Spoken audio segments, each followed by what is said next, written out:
진짜 냉정하게 이재명 대통령이 외교에 있어서 이렇게까지 잘할 거라고 솔직히 예상하셨습니까?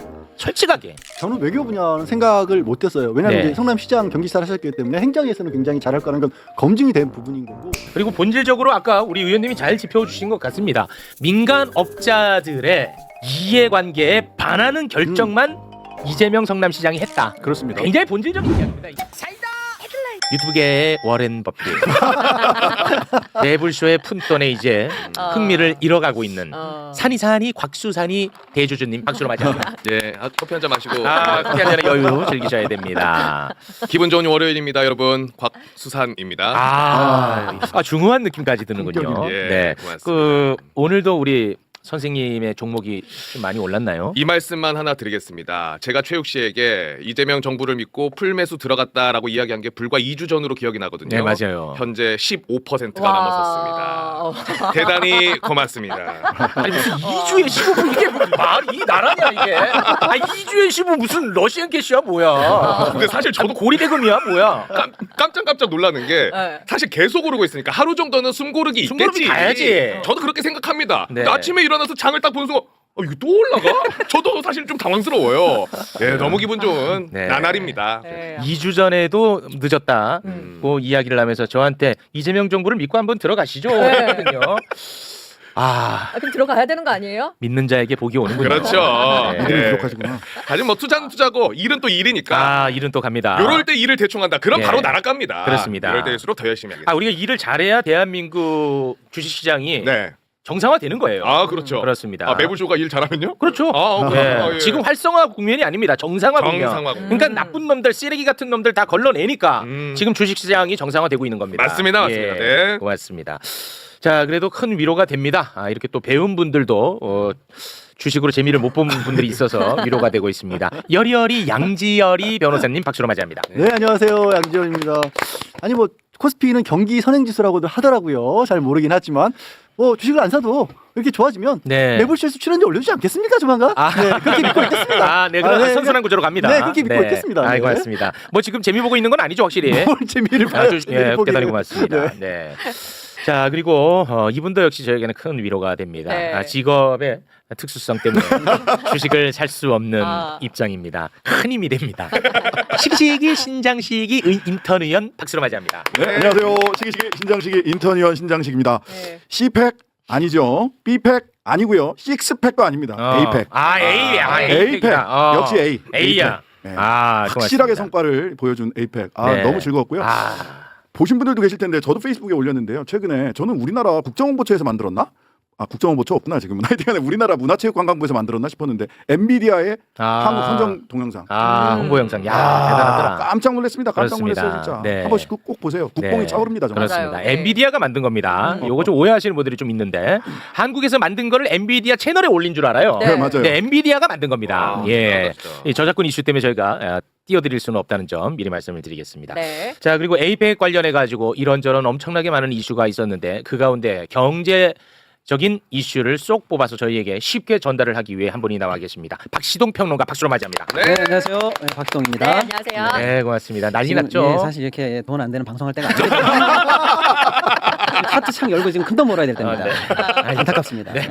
지금 대한민국이 정상화 되니까 이렇게 올라오는 거잖아. 네, 맞습니다. 윤석열이 지금 대통령이었으면 지금 이렇게 됩니까? 꿈도 못 꿀 일입니다. 아니 못 꿉니다. 그래도 지금 들어가도 되나 정말 다들 궁금하단 그게 말이에요. 예, 된다고 일단 말씀드립니다. 네. 그리고 늘 올라갈 때 지금 들어가도 되나라고 묻고 싶을 때 그냥 바로 들어가셔요. 그렇습니다. 네. 자, 재욱 씨 씁쓸해하지 마시고요. 방송도 집중해서 해야죠. 집중합니다. 네. 집중하겠습니다. 네. 아니 우리 여기 우리 양지열 변호사님 그리고 신장식 변호사님한테 네. 제가 의원님에게 네, 변호사이기도 하죠. 좀 여쭤보고 싶은데 진짜 냉정하게 이재명 대통령이 외교에 있어서 이렇게까지 잘할 거라고 솔직히 예상하셨습니까? 솔직하게. 저는 외교 분야는 생각을 못했어요. 왜냐하면 네. 이제 성남시장 경기지사를 하셨기 때문에 행정에서는 굉장히 잘할 거라는 건 검증이 된 부분인 거고, 그리고 이제 법적인 부분도 이제 변호사 출신이고 변호사로서 활동할 때도 뭐 여러 가지 얘기했지만 실력이 좋다는 건 다들 인정했었기 네. 때문에 행정사법은 가능하겠지라고 했는데 네. 외교는 오히려 그러니까 본인이 원하지 않든지 간에 좀 어려움을 겪으시면서 차갑고 냉철한 부분들 많이 강조가 됐었잖아요. 네. 근데 외교는 사람을 대하는 부분이기 때문에 쉽지 않을 수도 있겠다라고 생각을 했는데 근데 그 지난번 첫 번째 정상회담 미국 가고 있을 때 보고 의외로 G7이었던가요? 가서 외국 정상들 만나서 친하게 잘 이렇게 지내시더라고. 많이 웃으시면서 네. 잘 하시는 건가 생각보다 네. 싶었는데 이렇게까지는 생각 못했죠. 이렇게 왜냐하면 제가 생각했죠. 사람 대하는 걸 잘 못하거든요. 네. 그래서 자 본인하고 비교하시면 안 되죠. 네. 상당히 부럽더라고요. 아. 네. 그 저는 이재명 대통령 처음 취임해가지고 요 한 달 정도 딱 지나고 나서 뭐라고 평가를 했었냐면 대한민국 유사일에 처음으로 나타오는 행정 달인형 대통령이다. 행정 달인형 대통령이 없었거든요 네. 지금까지. 그런 평가는 많았어. 네, 네. 행정 달인형 대통령이다라고 생각을 했는데 그 G7 때 그때 그 룰라 대통령 어깨 두드리면서 이렇게 맞아요. 상담하는 모습을 보고 사람 굉장히 마음이 뭉클하더라고. 뭉클했어요. 네, 뭉클했어 그거는. 그 선방공 손가락이 잘린 맞아요. 선방공 네. 대통령 룰라. 한쪽 팔이 굽은 소년공 대통령 이재명. 맞아요. 두 사람이 또 사법 피해를 그 검사들한테 얼마나 맞아요. 핍박을 받았어요. 룰라 네. 대통령 감옥까지 갔다 왔잖아요. 네. 근데 저는 최근에 이제 이 그 외교 무대에서 활약하는 걸 보면서 이분이 너무 유머러스하게 사람 관계를 잘 풀어가는 거예요. 외국 정상들이랑. 유쾌해요, 유쾌해. 그 머리가 쭈뼛쭈뼛 설만한 농담도 막 하잖아요. 네. 통신보안 백도어. 네. 기재미하고 하는데 머리가 쭈뼛쭈뼛 서는데 네. 그런 관계에서 신뢰를 맺어가는 이걸 보면서 야 진짜 와 우리가 생각했던 것보다 기대했던 것보다 훨씬 더 지평을 훨씬 더 넓혀가는 그렇습니다. 성장형 캐릭터가 맞다. 네, 확실히 그 해안이 없는 두 분의 의견 저는 잘할 줄 왜 알아요. 물어봤어? 전 잘할 줄 알아요. 그러면서 주식을 그렇게 사요?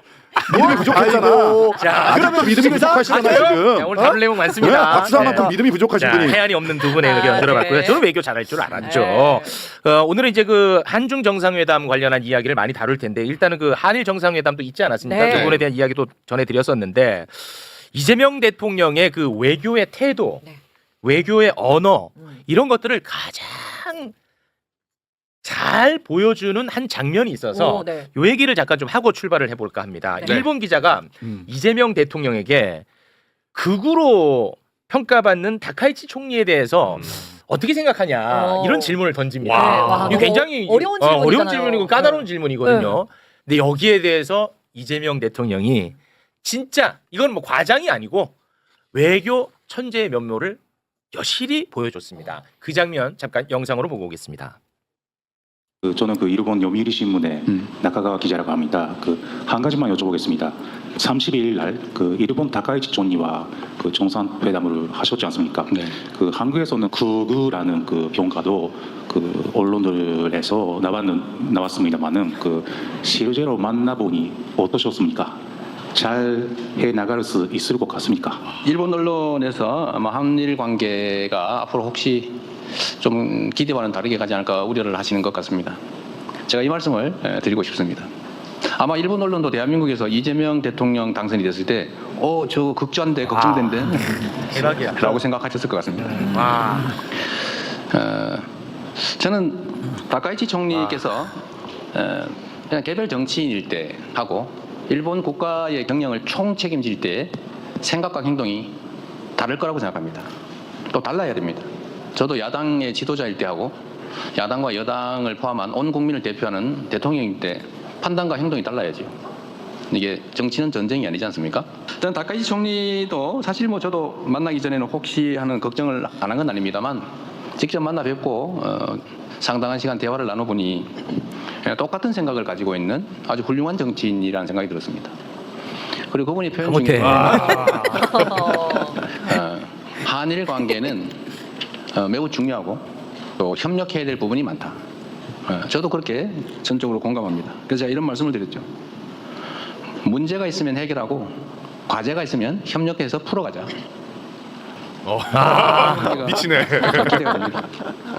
야, 이거는 진짜 딱 진짜 저거 아주 압축적으로 보여주는 대목이었습니다. 뭐 내용- 너네도 나 극자라고 걱정했지? 네. 야, 이건 미치지 않습니까, 솔직히? 저거 옆에 다카이치 총리가 듣고 있었잖아요. 오빠! 그러고 달려가니까. 참고로 다카이치 총리 나이는 더 많습니다만 네. 어쨌든. 와. 네. 야, 야, 대박이다. 저거보다 더 좋은 답이 있을까 싶을 저는 정도로 와. 생각해내기 어렵다고 봅니다. 네. 네. 사실 저 질문 자체는 좀 예상하기는 어려운 질문이 아니었을까요? 아니 근데 저렇게, 진짜 네. 굉장히 대답하기 까다롭지. 그러니까요. 대답 자체가. 네. 그런데 너네도 나 극자라고 걱정했지. 야, 저는 이게 정말 기가 막힌 그리고 대답이었다고 봅니다. 대통령이 되면 달라지게 된다. 아. 네, 나라 전체를 봐야 된다. 네. 아, 너무나 진짜 명장면이어서 여러분에게 소개를 좀 해드렸습니다. 자, 11월 1일 토요일에 한중 정상회담이 약 1시간 40분 가량 이제 진행이 됐는데요. 네. 뭐 성과에 대한 이야기는 우리 또 전문가와 함께 이야기를 나눌 테고 일단은 그 정상회담 이후에 이 선물 교환식이 있었는데 네. 이게 굉장히 또 엄청나게 화제가 되지 않았습니까? 네. 시진핑의 취향을 정확하게 파악을 해서 우리 측에서 이제 선물을 준비를 했거든요. 네. 이 시진핑이 이제 바둑을 굉장히 좋아하나 봐요. 그래서 이제 뭐 바둑판도 준비하고 여러 가지 준비를 했는데 일단 요거는 편안하게 보셔도 됩니다. 이 장면부터 잠깐 볼까요? 이재명 대통령께서 시진핑 주석님을 위해 특별히 준비한 선물입니다. 李在明总统特意为习近平主席准备的礼物。 예, 저희 한국 정부가 아주 정교롭게 만들었습니다. 이 비자나무로 만들었다. 是用竹子做的榧木，是的。 아주 좋습니다. 감사합니다. 나전 7기 자개 원형 쟁반입니다. 是用罗甸漆器做的圆形的盘。 LG에서 만든 영양 크림하고 아이크림입니다. 这是我们韩国的一个化妆品品牌，也就是 LG 所创作的厚的一个营养膏和眼霜。女士用的。是的， 여성용이죠. 是的，是的，女士用的，是你给女士的。 야, 그 바둑판 이재명 대통령이 왜 두들겼는지 모르지. 몰라요. 왜 뚫어드려? 이게 저 봄 비자나무로 만든 바둑판은 최고급 바둑판인데 네. 왜 최고급 바둑판이냐면 바둑알을 저기다 놓으면 그 소리가 너무 좋다는 거야. 놓을 네, 때. 놓을 올릴 때 때 그 손맛, 느낌이. 비맛이 기가 막히네. 나는 잘 몰라요. 뭐 그런 얘기 하더라고. 그래서 그렇게 소리를 들려준 거야. 그리고 바둑판을 왜 준비했냐? 11년 전에 바둑알. 방한했을 때 바둑알을 우리가 선물해 줬는데 바둑알을 놓을 바둑판을 이번에 이제 선물한 겁니다. 네. 판을 깔아준 거고요. 그렇습니다. 그리고 요거를 언론에서 잘 안 짚던데 지금 코스피 그렇게 지금 좋은 상황에서 울고 있는 기업 중에 대표적인 기업이 LG의 생활건강 쪽이에요. 아. 화장품 때문에 한때는 최고 주가로 올렸었는데 네. 한알령 때문에 중국 수출이 막혀가지고 네. LG 생활건강이 지금도 죽쓰고 있는 데거든요. 그래서 저는 저거 의도가 있다라고 봅니다. 화장품 선물 화장품 준 게 저건 중국 시장에 좀 화장품 좀 이제 좀 중국 거 K뷰티 잘 좋아하잖아. 대표 선수로 그 덕을 못 보고 있는 LG를 꽂아놓은 게 LG 쪽에서 되게 고마울 거예요. 그리고 그 펑리위안인가요? 네. 그 배우자. 예. 네. 그분이 LG 거만 쓰신대요. 그 소식도 미리 알고 준비한 거라고 저는 들었습니다. 아. 네, 특정 브랜드 LG의 특정 그 라인이 있는데 최고급 라인 네. 그걸 쓰신다고 그러더라고요. 아, 그렇군요. 진짜 세심하게 다 네, 준비했네요. 네. 네. 자, 이제는 조금 살 떨리는 순간. 좀 살 벨트를 떨리는 매고. 순간. 예. 조금 간담이 서늘한 장면을 한번 좀 볼까 합니다. 이제 우리 쪽이 선물 줬죠? 네. 중국이 이제 답례품을 준비를 했는데 네. 중국이 한국산 디스플레이를 사용하는 샤오미 휴대전화를 준비를 했어요. 네. 그런데 이때 이재명 대통령이 굉장히 민감한. 뼈 있는 농담을 던집니다. 네. 그런데 거기서 만약에 시진핑이 아무 말도 안 했으면 전쟁이야. 이거 그냥 전쟁 나는 거야. 야, 그런데 시진핑이 거기에서 자기 비하성 유머를 딱 던지면서 네. 정말 최고의 명장면이 탄생을 했습니다. 네. 야, 이거 진짜 살 떨리는 장면인데요. 함께 보겠습니다. 因为我们小米生产的旗舰手机里面，它这个曲面是韩国的产品，这个曲面是韩国的产品。 디스플레이는 한국 제품입니다. 샤오미. 샤오미. 这是给您和夫人。 통신보안은 잘 됩니까? 哇看看有没有后门。 와. 아. 미국하고 중국 가장 예민한 이슈. 네. 보안. 이거를 그냥 쳐버렸어. 근데 이거를 시진핑이 자기 비하로 받아줬어. 그러니까 2018년 이후 그 갈등이 계속된 거잖아요. 와. 사실 이게 여기서부터 시작해서 지금도 사실 AI 패권 다툼으로 계속해서 가장 민감한 이슈일 수 있는 거거든요. 예, 미국이 근데- 이제 저거 너네가 정부 빼간다고 제재하는 거 난리가 아닙니까? 아니었던 건데 그래서 이제 대표적인 기업이 화웨이 기업이기 때문에 화웨이가 아니라 샤오미를 들고 온 것도 그래서 그런 거다 와. 얘기가 나올 정도였는데 저는요 한 가지밖에 없어요. 저거는 그 전에 시 주석하고 이재명 대통령하고도 어느 정도 짧은 시간이지만 신뢰가 그렇지. 있으니까 맞습니다. 네. 우리 친한 친구끼리 할 수 있는 말이 있고 못하는 말이 맞습니다. 있잖아요. 네. 저 얘기가 자연스럽게 나올 수 있었던 게 그 짧은 시간에 그게 이루어졌으니까 저희 가능한 거예요. 맞습니다. 저는, 네. 아, 이거 어떻게 보셨습니까? 이건 진짜 저는 완전 박수를 치면서 와. 웃었거든요. 와, 저 정도 농담을 서로 주고받을 수 있다고? 진짜 예민한 문제거든요. 네. 예? 통신 보안 이게 딱 나오고 와. 백도 뒷문이 있는지 한번 제가 살펴봐라. 너무 놀랐어요. 그냥 일반적이라면 그냥 그래도 이 스크린은 우리나라 그 대한민국 거군요. 네. 하고 그냥 대충 넘어갈 그렇죠, 만한 그렇죠. 일이에요. 맞아요. 근데 통신 보안, 백도어 와 좀 대단하고요. 와. 근데 그 시진핑이 굉장히 한국에 대해서 잘 알아요. 2002년부터 2007년까지 저장성 당서기를 하거든요. 근데 저장성이 한국 따라 배우기를 했어요. 시진핑이 당시에 주도해서 한국을 따라 배워야 한다해서 시진핑이 새마을운동부터 다 알아요. 산업화 민주화 역사를 다 합니다. 제가 그래요? 2월 달에 그 우원식 국회의장님이랑 같이 시진핑을 만나러 갔다 왔었거든요. 그때 본인이 쭉 이야기를 하는데 자기가 저장성에서 한국을 어떻게 따라 배웠는지를 쭉 이야기를 하면서 우리는 한국과 더 좋은 관계를 갖고 싶다라는 얘기를 우원식 의장님한테 말씀을 하셨어요. 그러니까 이재명 대통령의 캐릭터도 저는 시진핑이 잘 알고 있을 거라고 생각을 하고 그리고 짧은 시간 안에 서로가 그런 정도의 농담을 주고받을 정도의 신뢰관계가 있었기 때문에 나온 거지. 네. 아유 윤석열이마냥. 아유, 그 뭐 비교합니까? 아유 네. 정말 다행이다 싶습니다. 네. 다행이다. 윤석열 같으면은 거기서 샤오미 선물하면은 자기 그 아이폰 꺼내서 전화할 수 있습니다. 네, 뭐 얘기를 굳이 할 필요가 없습니다. 네. 아무튼간에 이제 엄청난 신뢰가 쌓여 있구나 하는 것을 우리가 엿볼 수 있는 그런 정말 명장면이었습니다. 네. 자, 그래서 우리랑 중국이랑 정상회담 이후 뭐가 어떻게 바뀌었고 뭘 주고받았냐? 이제부터는 우리 박시동 평론가님에게 시간을 좀 드리겠습니다.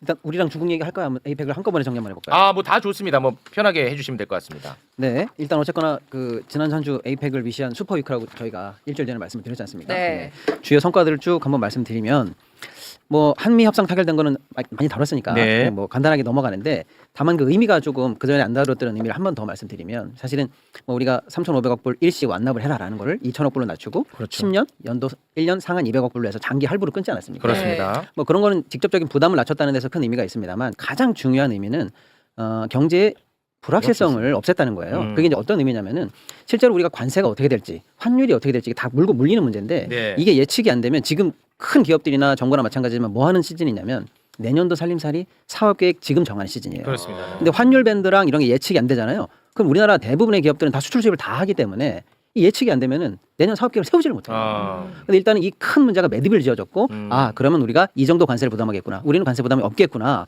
우리는 호재가 있겠구나. 그다음에 환율도 이 정도에서 뭐 4천 예를 들어서 1,420선에서 뭐 그래봐야 이 정도 네. 등락이겠구나 이렇게 안정감을 줄 수 있으면 이제 드디어 우리가 내년 계획을 세울 수가 있게 된 거예요. 네. 그런 측면에서 한미 관세 협상이 만약에 이때 우리 입장에서 유리하게 선방한 걸로 타결이 안 됐으면 큰 불확실성을 안고 내년도 경제 계획 자체를 세우지 못하고 연초를 맞이할 뻔했는데 그런 측면에서 굉장한 안정감을 주는 일이 있었다. 이렇게 좀 다시 한번 의미를 좀 주고 싶습니다. 좋은 포인트입니다. 네, 그다음에 일단은 두 번째로 이제 에이펙 관련해서 가장 크게 화제가 되는 건 역시 젠슨 황 CEO가 와서 큰 선물을 줄 거라고 아예 출국 전부터 그러니까 우리나라 입국 전부터 예고를 몇 번 했어요. 네. 그리고 많은 분들이 아시는 것처럼 깐부 치킨 회동을 네. 하면서도 내가 내일 이재명 대통령을 선물 줄 만나서 거다. 큰 선물을 줄 거다. 그게 뭔지 기대해라. 먼저 내가 망치고 싶지 않아서 오늘 얘기 못 한다라고 했는데 그게 뭘까? 뭐야? 궁금했는데 역시 큰 선물이 맞았습니다. GPU 26만 장을 한국에 공급하겠다라는 발표를 하게 되죠. 네, 대박 사건입니다. 네. 대박 사건. 그렇습니다. 이게 어떤 사건인지 좀 설명 좀 부탁드리겠습니다. 어느 정도의 사건인지. 네, 일단 우리가 이 AI 관련해서 세계 3강으로 가겠다라는 게 국정 목표예요. 그리고 솔직히 AI 관련해서 이제 뒤처지기 시작하면은 다음 세대의 경제적 번영을 약속할 수 없을 정도로 지금 패러다임이 바뀌고 있지 않습니까? 네. 근데 우리나라 AI 경쟁력이 6위, 8위, 심지어는 10위 밖으로 계속 밀려나는 중이었습니다. 그래서 AI를 어떻게 만들까라고 하는데 이 정부의 이 목표는 이 삼각 쉽게 말하면 트라이앵글 3축을 완성한다는 거예요. 하나는 일단 돈이 있어야죠. 그렇지, 돈. 어마어마한 돈이 들어가지 않습니까? 네. 물론 우리 국민 성장 펀드도 하고 우리도 돈을 마련하지만 그래도 부족해요. 그래서 많은 분들이 기억하실 거예요. 한 달 전에 이재명 대통령 미국 갈 때 블랙락 회장을 만나가지고 만났지. AI 관련해서는 한국이 아시아의 수도가 되게 하겠다고 하면서 어마어마한 투자 약속을 받아옵니다. 그렇습니다. 레드핑크. 핑크죠. 그래서 일단은 AI 3강을 가기 위한 자본 문제를 한 축을 해결하고 옵니다. 그렇지. 그 다음에 이제 소프트웨어 분야입니다. 거기에 뭘 태워야 될 거 아닙니까? 오픈 AI, 샘 올트만을 만나서 한국과 데이터 협상이라든지 뭐 추가적인 사업 협력에 관해서 또 약속을 받아냅니다. 돈 해결됐죠? 소프트웨어 해결됐죠? 그럼 이제 뭐가 필요합니까? 하드웨어? 진짜로 굴릴 수 있는 그런 하드웨어, 칩이 필요하죠. 그 마지막 이빨, AI를 위한 트라이앵글의 마지막 이빨 칩을 받아냈어요. 그래서 이제 엔비디아에 26만 장 칩이 공급이 되는데요. 이게 있어야 결국 AI를 우리가 굴릴 거 아닙니까? 그러니까 우리가 AI 세계 3강으로 가겠다는 기초적인 그라운드가 드디어 완성이 됐어요. 완성됐구나. 어마어마한 겁니다, 이게. 일단은 그럼 26만 장이 어느 정도냐면요. 네. 우리가 지금 현재 한 4만 장 내외가 국내에 들어와 있어요. 4만 장. 예, 이걸 합치면 한 30만 장 정도 됩니다. 이 정도면은 세계 3강이에요. 일단 하드웨어는 갖춰집니다. 미국, 중국은 뭐 워낙 크니까 빼고요. 나머지로 하면 이제 3강 도약의 기초가 마련됐다 이렇게 볼 수가 있겠고요. 실제로 이제 구체적으로 보면은 정부가 5만 장 정도를 확보할 예정이고요. 26만 장 중에서 삼성전자 5만 장, SK 5만 장, 그다음에 현대차 5만 장, 그다음에 네이버가 6만 장 정도를 확보하게 됩니다. 이게 이제 어떻게 쓰여질까가 이제 초미의 관심이거든요. 근데 정부가 갖는 5만 장은 일단은 우리가 이제 소버린 AI라든지 내 손 안에 AI라든지 각종 공공 AI 정책을 이걸로 이제 한다는 거죠. 그다음에 사실 돈이 없어서 칩을 못 사거나 연구를 하고 싶은데 여력이 안 되는 수많은 산학연 협동, 학교, 중소기업 관련해서 정부가 공공 칩을 이제 이걸로 활용하긴 하니까 어마어마한 AI 생태계가 이 정부가 확보한 칩으로 이제 가능해지는 거죠.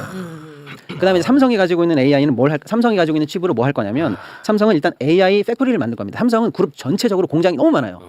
그러니까 공장마다 AI가 들어가가지고 쉽게 말하면 AI로 구동되는 AI 팩토리를 만들 만한 최고의 회사들이 많이 갖고 있어요, 삼성이. 그냥 삼성 반도체 공장도 AI가 들어가야 됩니다, 이제는. 손으로 굴리는 공장이 아니라. 그러니까 AI 팩토리에 일단 삼성이 쓰일 거고요. 그다음에 삼성이 로봇 관련한 사업을 또 이제 야심차게 하거든요. 로보틱스 관련한 사업. 그리고 삼성이 이제 조만간에 바이오 관련해서 신약 개발에 이제 뛰어들거든요. 근데 신약 관련해서도 그 개발을 엄청나게 단축할 수 있으려면 AI가 들어가줘야 됩니다. 그래서 삼성 입장에서는 AI 팩토리, 로보틱스, 신약 개발, 슈퍼컴퓨터 같은 삼성의 차세대 먹거리를 위해서 AI를 구동시킬 수 있는 아주 귀중한 자원이 이제 생긴 거죠. SK도 마찬가지입니다. SK는 디지털 트윈 관련한 공장을 만드는데 주로 쓸 것 같아요. 그게 무슨 얘기냐면 쉽게 설명드릴게요. 예를 들면 제가 공장을 해요. 공장하는 거야. 이거 어떻게 개선할까라고 하는데 실제로 AI를 넣어서 개선하면서 하다 보면 이게 시행착오 있거든요. 그래서 AI로 가상의 모델을 먼저 시뮬레이션 하는 거예요. 그게 트윈입니다. 그게 트윈이야. 그게 트윈 제조라고 하는 거예요. 연습으로 한번 AI 시뮬레이션 해보는 거죠. 그럼 실패가 없겠네. 그래서 이제 거기서 시뮬레이션 가상적인 얘기가 다 끝나고 나면 이제 이대로 이제 공장이 AI식으로 업그레이드 되면 너무 쉽게 들어갈 수 있는 거죠. 근데 SK는 그런 툴을 본인들이 만들어서 우리나라의 모든 제조업체들에게 제공하는 회사가 되겠다는 거예요. 네, 우리는 그걸 만들어줄게 솔루션을. SK가 그거를 납품한다고? 우리가 그걸 하겠다는 거예요. SK는. 물론 SK도 뭐 하이닉스나 이런 게 있기 때문에 자체적으로 AI 팩토리 그거는 기본적으로 하고요. 그러니까 SK가 국내 관련해서 이런 AI 트윈 제조 역량을 만드는 모태 기업이 되겠다는 결정적인 사실은 이제 동력이 생긴 거죠. 야, 대박이네. 예, 그다음에 이제 현대차 같은 경우에는 현대차. 지금 원래 차를 잘 만듭니다. 현대는 지금 문제가 없어요. 수출도 잘하고. 그런데 이제 차세대 사업 관련해서는 조금 뒤지지 않느냐라는 우려가 있습니다. 자율주행 같은 거죠. 그다음에 현대가 보스턴 다이나믹스라고 하는 로봇 회사가 있는데요. 요거 관련해서도 조금 이제 미중 경쟁 속에서 현대가 좀 뭘 보여줘야지라고 하는 압박이 있는데요. 여기 관련해서도 이제 이 칩을 통해서 이제 AI 모델을 구동하게 되면 이제 자율주행, 로봇, AI 팩토리 뭐 이런 것들을 이제 통해서 현대가 한 단계 더 업그레이드 될 수 있다. 이렇게 보는 거죠. 그러니까 우리나라 주요 기업 1, 2, 3가 사실은 이제 AI 시대를 본격적으로 이제 준비할 수 있게 됐다 이렇게 볼 수 있는 거고요. 네이버는 사실 우리나라 최고의 사실 IT AI 회사 아니겠습니까? 근데 그동안 칩이 모자랐어요. 그나마 이제 우리나라에 있는 몇천 장 중에서도 네이버 하나, LG 하나 뭐 이렇게 해서 양분하고 있다 싶었는데 몇천 장밖에 안 돼요. 너무 부족해. 네이버가 AI 기업인데도 몇천 장밖에 안 갖고 있어요. 너무 부족했죠. 진짜 터무니없었네. 터무니없죠. 그래서 이제 이 네이버에 한 6만 장 정도 보급되면 이제 드디어 명실상부한 AI 기업이 되는데 네이버 입장에서는 우리나라 최고의 인재와 최고의 자본이 있는 최고의 회사인데 왜 주가가 저거밖에 안 되지라고 늘 사람들이 궁금해합니다. 이유가 뭐냐면 비즈니스의 이 바운더리가 사실은 한반도 비즈니스예요. 5천만 명 베이스가 늘 뚜껑이 씌워져 있어요. 국내에서 포털 1등을 하던 쇼핑을 하던 지급 결제를 하던 여기에만 갖춰져 있는데 네이버의 야심찬 계획은 뭐냐? 이제 이걸 가지고 우리가 AI 모델 같은 걸 만들게 되면 이 돈이 없는 나머지 나라들 있거든요.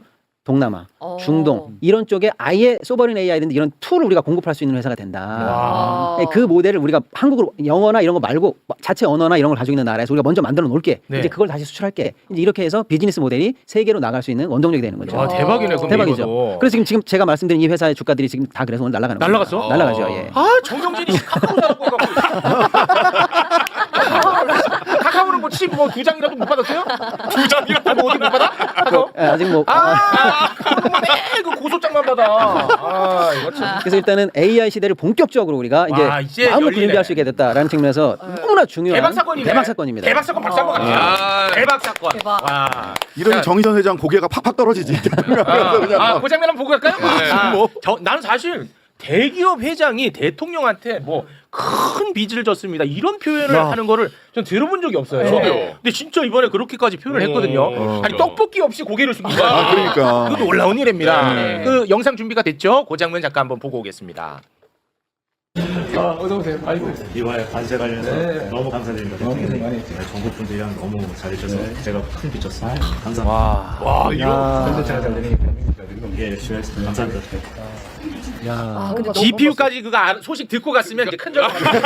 네, 너무 진심이더라고요. 아, 진심이에요. 진짜 감사합니다. 아니 진짜 뭐 네, 사람 현대가 많잖아요. 영업이익 1년에 한 14조 8천억, 대충 15조 정도 나는데요. 지금 만약에 관세 협상이 타결이 안 돼서 25% 정도 관세를 물고 이제 1년 정도 지나고 난다라고 하면 1년에 영업 손실을 약 8조 정도를 추산합니다. 네. 왜냐하면 그건 이제 소비자나 딜러 사이에 정가를 하면은 미국에서 마켓이 떨어지기 때문에 본인이 이제 본사가 부담하기로 한 거거든요. 네. 그럼 8조 정도 손실 보는 거예요. 연간 이익을 이게 반 정도가 날아갈 판이었는데 네. 이번에 관세 협상 타결해서 25% 관세를 15%로 낮춰주면 마이너스 한 5.6조 정도의 혜택을 보니까 앉은 자리에서 5조 벌어준 거죠. 아, 그 간판 이제 한국 자동차로 바꿔. 자, 이쯤에서 요거 하나만 좀 짚고 가겠습니다. GPU 얘기를 했으니까 대한민국의 아주 그 유명한 분들 중에서도 자신은 정치 이야기 나는 하지 않는다. 난 정치 모른다. 뭐 이런 말을 굉장히 자랑인 것처럼 얘기하는 분들이 많잖아요. 실제로. 그런데 정치라고 딱 떼서 얘기할 수 있는 게 있냐?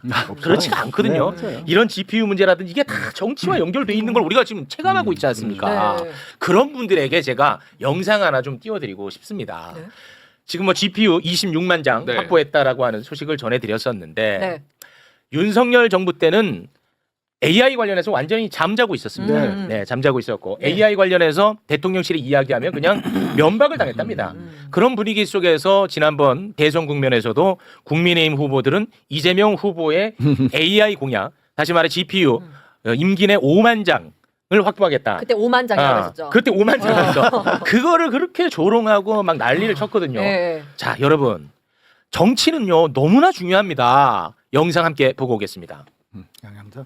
윤석열 정부는 3년 내내 잠잤습니다. 23년, 24년, 25년 예산에 GPU 구입 예산 1,000원도 안 들어갔습니다. 그때 그 과기부 장관이 용산 대통령실에 와서 과학기술 수석에게 GPU 구입해야 되겠다 이런 얘기를 했다가 퇴짜를 맞고 굉장히 면박을 당했다고 합니다. 저는 오늘 이재명 후보가 제시한 장밋빛 AI 청사진의 허점과 위험성을 지적하고 대한민국의 미래를 책임질 진짜 AI 강국의 길을 제시하고자 합니다. 이재명 후보 공약을 한번 살펴보겠습니다. 좋은 말만 모은 백화점식 나열 계획은 막대한 예산 낭비로 이어질 것입니다. GPU 5만 개 확보. GPU가 과연 무엇일까요? 외교안보 현실을 외면한 공허한 숫자 노름입니다. 최첨단 AI 반도체는 미국의 엄격한 수출 통제 하에 있는 전략 무기입니다. 동맹과의 굳건한 신뢰, 기술 동맹 파트너로서의 비전 없이는 확보 자체가 불투명합니다.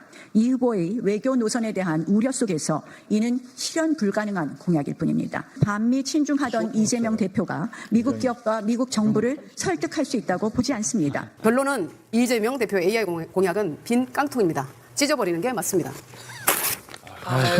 거짓말 공약. 거짓말은 찢어버리는 것이 답이다. 자체 AI를 구축하겠다. 뭐 이런 이야기라면은 이건 뭐 전 세계적으로 전무후무한 일이 되겠지만은 결국에는 또 대한민국 IT 산업이 AI가 갈라파고스화 되는 거 아니냐 이런 이야기를 할 수 있습니다.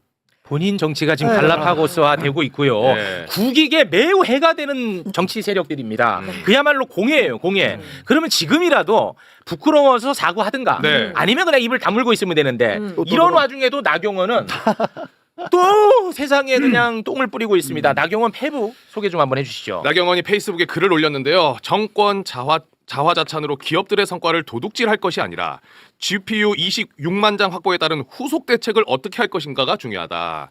이 기회를 제대로 살리기 위해서는 GPU, AI 인력 양성과 연구개발 및 산업 규제 개선, 노동 유연화가 왜 들어가? 반드시 필요하다. 그리고 또 하나, 이미 당초에 이재명 대통령이 아무런 계획도 대책도 없이 친중 반미 셰시의 외교 노선에 반기업 반자유 경제 기업 정책을 강행하면서 AI 공약을 허풍할 때부터 경고해온 바다. 게다가 신재생 에너지 확대, 원전 축소를 외치며 전력 인프라 대책도 전혀 없지 않는가? 무슨 소리야? 뭔 소리를 전혀 관련 없는 것을 본인이 하고 싶은 말을 뒤에 그냥 톡톡 집어넣습니다. 그러니까 그래서 우리가 아이고. 뭐 불장이다, 코스피 4천이다 이런 얘기 하는데 투자 전에 투표부터 잘해야 돼요. 맞아.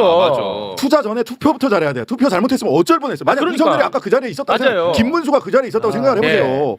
투자 전에 투표부터 잘하자. 그래서 제가 이걸 꼭 얘기하고 싶었던 거야. 지금 뭐 AI 뭐 이런 거는 마치 정치와 무관한 것처럼 마치 본인은 정치 얘기 안 하는 게 엄청나게 훌륭한 사람인 것처럼 얘기하는 경우가 많잖아요. 말도 안 되는 게 조금 전에 이제 박시동 평론가께서 왜 우리나라의 GPU가 공급할 수 있는 배경이 만들어지는지를 잘 설명을 주셨는데요. 거꾸로 이 얘기 드릴게요. 아까 윤석열 정부 3년 동안 잠잤다고 했죠? 아니요. 뒤로 고속질 수 있습니다. 맞습니다. 사실은. 윤석열 정부 초기에 한국 구글이 난리가 난 적이 있었어요. 왜 그러냐면 클라우드 산업 예산을 전부 다 깎아버렸습니다. 연구 지원 산업을. 근데 인공지능에서 클라우드 없이는 아무것도 할 수가 없는 거죠. 빅데이터를 처리해야 되는데 그 개발 산업 예산을 다 깎아버려서 한국 구글에서 한국이 도대체 왜 이러는 거냐? IT를 포기한 거냐? 아니면 우리가 모르는 비밀이 있느냐? 이걸 막 알아내려고 허둥지둥했던 그걸 만들어냈고 카이스트 예산 다 깎아버렸던 것도 윤석열이었고요. 네. 그리고 이제 경제적인 면을 떠나서 저는 뭐 인문학을 했던 사람 입장으로서 소버린 AI는 굉장히 중요합니다. 지금 AI와 관련해서 큰 문제로 지적되고 있는 것 중에 하나가 AI 편향성이에요. 빅데이터를 만들어내는 게 그 미국이 주도하고 있기 때문에 미국 중심으로 움직일 수밖에 없거든요. 네. 그러면 이게 우리나라가 뭐 영화산업이나 문화산업 같은 건 잘 지켜내고 있는데도 불구하고 AI는 사람들의 의존도가 굉장히 높아지는데 순전하게 미국을 바탕으로 한 데이터에 의한 AI만 쓰게 될 경우에는 대한민국의 나라가 정신적으로 없어질 수 있다는 경고가 나와요. 이거 네. 우리나라만 처한 문제가 아니라 각국들이 얘기하고 있는 거거든요. 근데 그거를 우리는 방어할 수 있는 그리고 방어를 넘어서서 동등하게 파트너로 갈 수 있는 길이 열린 거예요. 이건 네. 이게 굉장히 인문학적인 면에서도 굉장히 중요한 의미를 가진 일입니다. 네, 너무 좋습니다. 자 그리고 계속해서 성과물에 대한 네, 이야기 일단 그래서 이어가겠습니다. 한미 그다음에 이제 AI 얘기를 해드렸고요. 그다음에 이제 한중 회담에 이은 성과도 제가 볼 때는 상당하다 이렇게 좀 평가를 하고 싶은데요. 네. 뭐 미국처럼 뭐 몇 억 불 이렇게 딱 떨어지는 건 없습니다만 사실 네. 굉장히 중요한 게 뭐냐면 원래 우리가 중국과는 우리 입장에서는 가장 큰 무역 상대국이었고요. 그래서 교역량이 제일 많을 때는 3천 연간 100억 불까지 올라간 적이 있는데요. 윤석열 정부 3년간 교역 규모가 급속히 떨어지면서 2,400선까지 떨어지면서 사실은 한중 관계가 쪼그라들었고요. 네. 그 와중에 우리가 30년간 사실은 수교 이래로 흑자를 보다가 적자국으로 바뀌었습니다. 그러니까 우리가 중국을 옆에 놓고 나름대로 호혜적으로 괜찮은 무역 관계를 유지하다가 우리 입장에서는 시장도 잃고 파트너도 잃어가면서 경제적으로 굉장히 악수를 둬왔습니다. 네. 그럼에도 불구하고 양측이 사실은 이제 서로 적대적인 관계를 유지하면서 기업들 입장에서는 이거 비즈니스 계속 해도 돼야 되는 건지 말아야 되는 건지라는 감을 잡을 수 없는 상황이었고요. 불안감. 그렇습니다. 네. 그런데 이번에 한중 관계에 관한 전면적 복원이 선언됐다 이렇게 보는 거예요. 그러니까 뭐예요? 이젠 앞으로는 자연스럽게 경제적으로 활동해도 좋은 정도의 토양이 마련됐다. 이렇게 지금 현재 기업 사이트 쪽에서는 예측을 하고 있는 겁니다. 예. 그런 결정적인 일단 이게 가장 그 부분이 결정적이지만 실리적으로 도 적지 않은 MOU들이 몇 개 체결이 됐어요. 네. 가장 크게 볼 만한 게 한중 통화 사업이 연장이 됐는데요. 예, 이게 한 2009년부터 지금까지 계속 해 왔었습니다. 그런데 지난달에 이 만료가 됐어요. 근데 요거를 다시 연장하기로 했습니다. 연장했군요. 예, 그래서 네. 70조 규모로 한중 통화 수합이 연장되기로 했다라고 볼 수가 있겠고요. 네.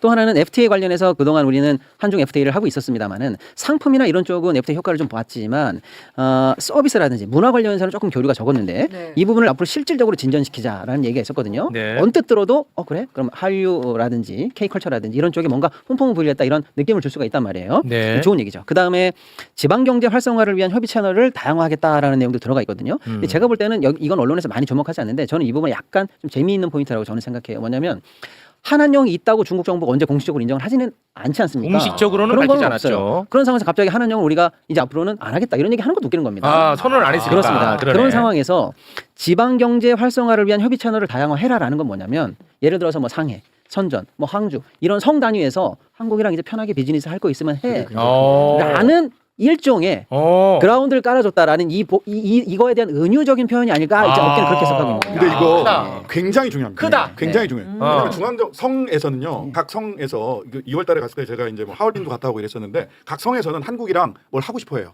하는데 중앙 정부가 눈치가 방해하지 보이는구나. 않는 한 할 수밖에 없는 거예요. 그렇겠죠. 근데 우리가 지방 정부 그러니까. 다들 별거 아닌 것처럼 생각하잖아요. 네. 여러분 하얼빈 하면 그냥 역사 조그만 거 하나 있는 것 같은 그런 느낌이죠. 네. 거기 인구가 1,000만이에요. 하얼빈 시 인구가 1,000만. 1000만이에요? 네. 서울시네. 네, 하얼빈 시가.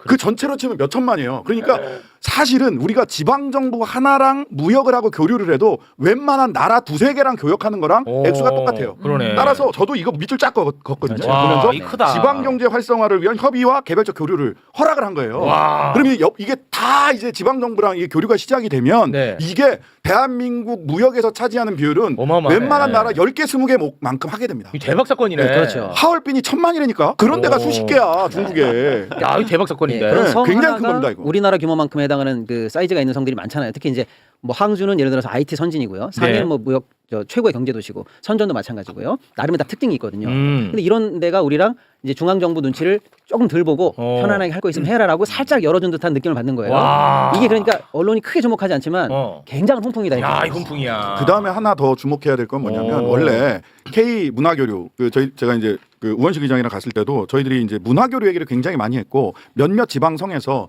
한국 아이돌이 그 지방성 뭐 하얼빈이면 하얼빈 어디면 어디 뭐 심천이면 심천 이런 데 가서 공연하는 거를 추진을 하려고 막 노력을 했어요. 네. 근데 북경에서 하자는 얘기를 했다는 거 아니에요.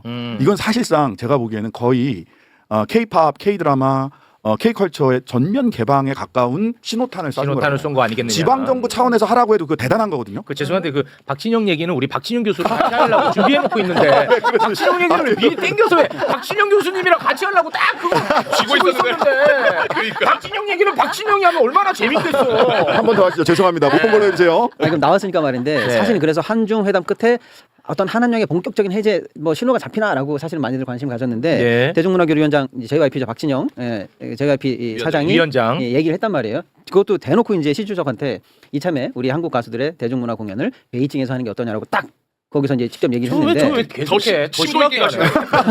안 들은 걸로 해달라고 그랬잖아. 넘어가요? 아니 잠깐 신장식 의원님 여기서 나가세요.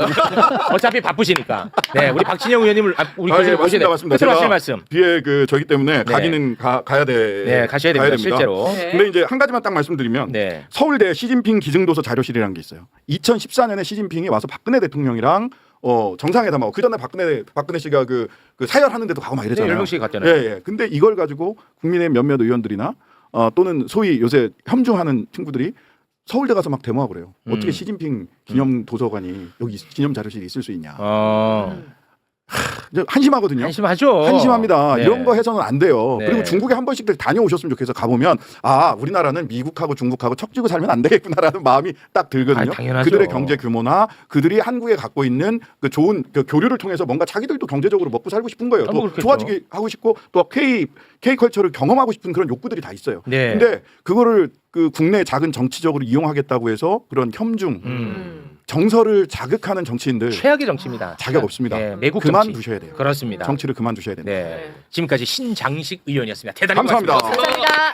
자, 그러면 자연스럽게 임명되지 않은 박진영 우리 박진영 교수님과 함께 박진영 이야기를 좀 해볼까 합니다. 네, 요거 꼭 찍고 있었는데 그걸 쏙 빼갖고 가시네. 네.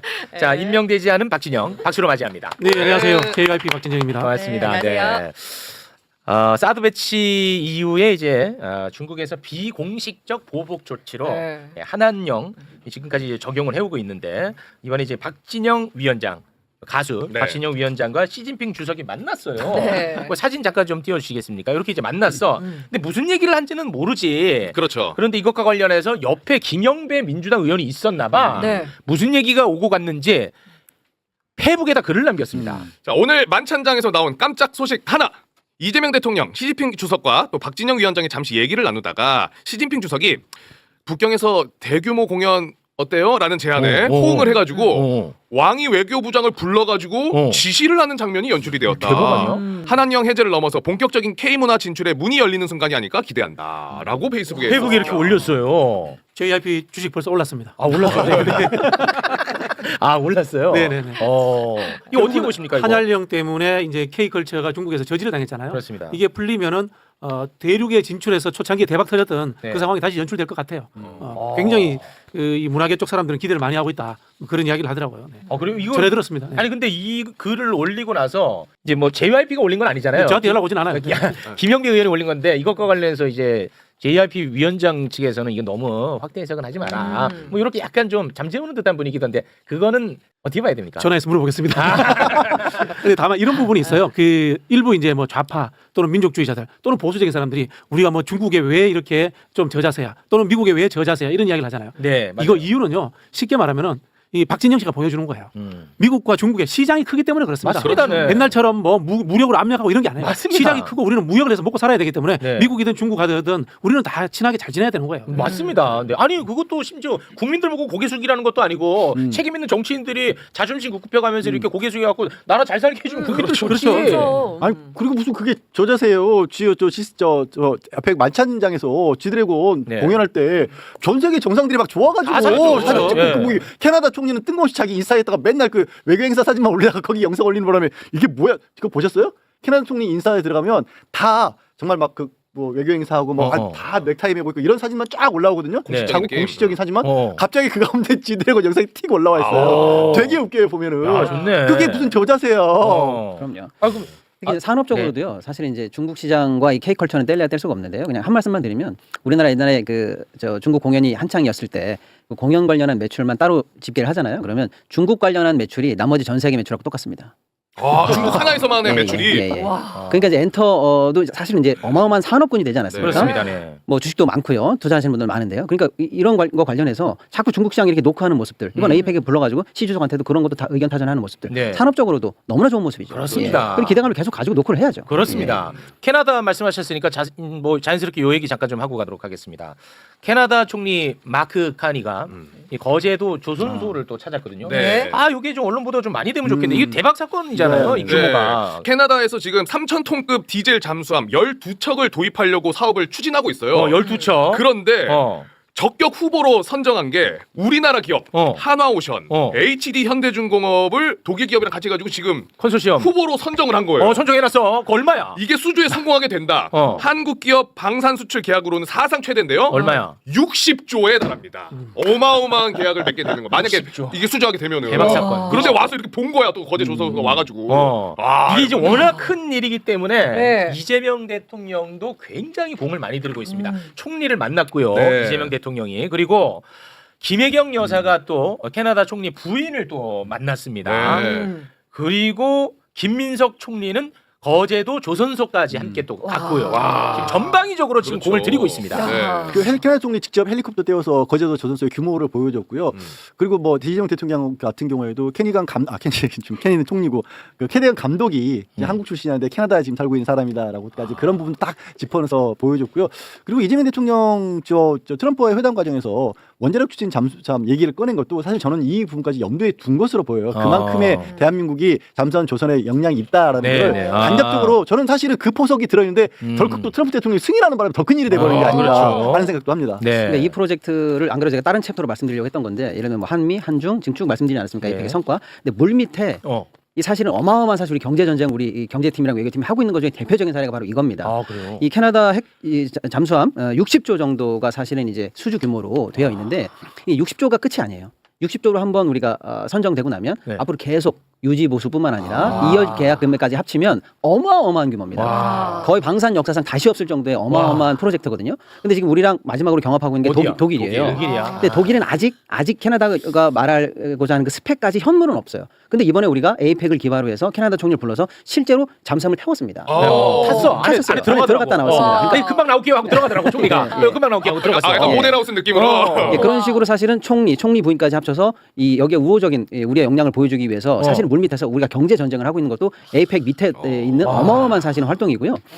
우리가 사실은 잠수함 관련해서는 세계 원탑이긴 합니다. 제조 관련해서는. 그런데 그동안은 우리 이 원투펀치가 다 있는데 하나는 한화 오션 계열이고 하나는 HD 현대 계열인데 과거에는 사실은 이 두 회사가 서로 경쟁하기 위해서 서로를 비난하는 경우도 좀 있었어요. 해외에 나가서. 그러다 보니까 어부지리로 다른 나라가 낙찰을 받는 경우도 많았거든요. 이건 워낙에 중요한 프로젝트이기 때문에 사실은 갈등을 다 봉합하고 원팀으로 현재 입찰 중이에요. 두 회사가요? 합쳐서 컨소시엄 구성해가지고. 그것도 정부가 이렇게 중간에 좀 압력을 넣었죠. 그래서 조율이란 단어 부탁드립니다. 조율이란 단어 부탁드립니다. 그렇죠.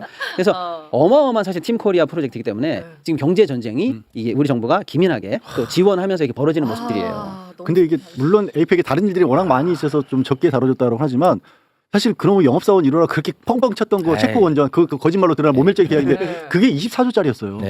이거 60조짜리예요. 맞습니다. 3배예요, 3배. 계획을 왜 해? 아니 비교하려고. 비교하지 마. 미안해요. 비교할 사람이랑 해야죠. 아니 또 하이닉스 잘 나가면 SK는 또 떨어질 수도 있는 거지 뭐.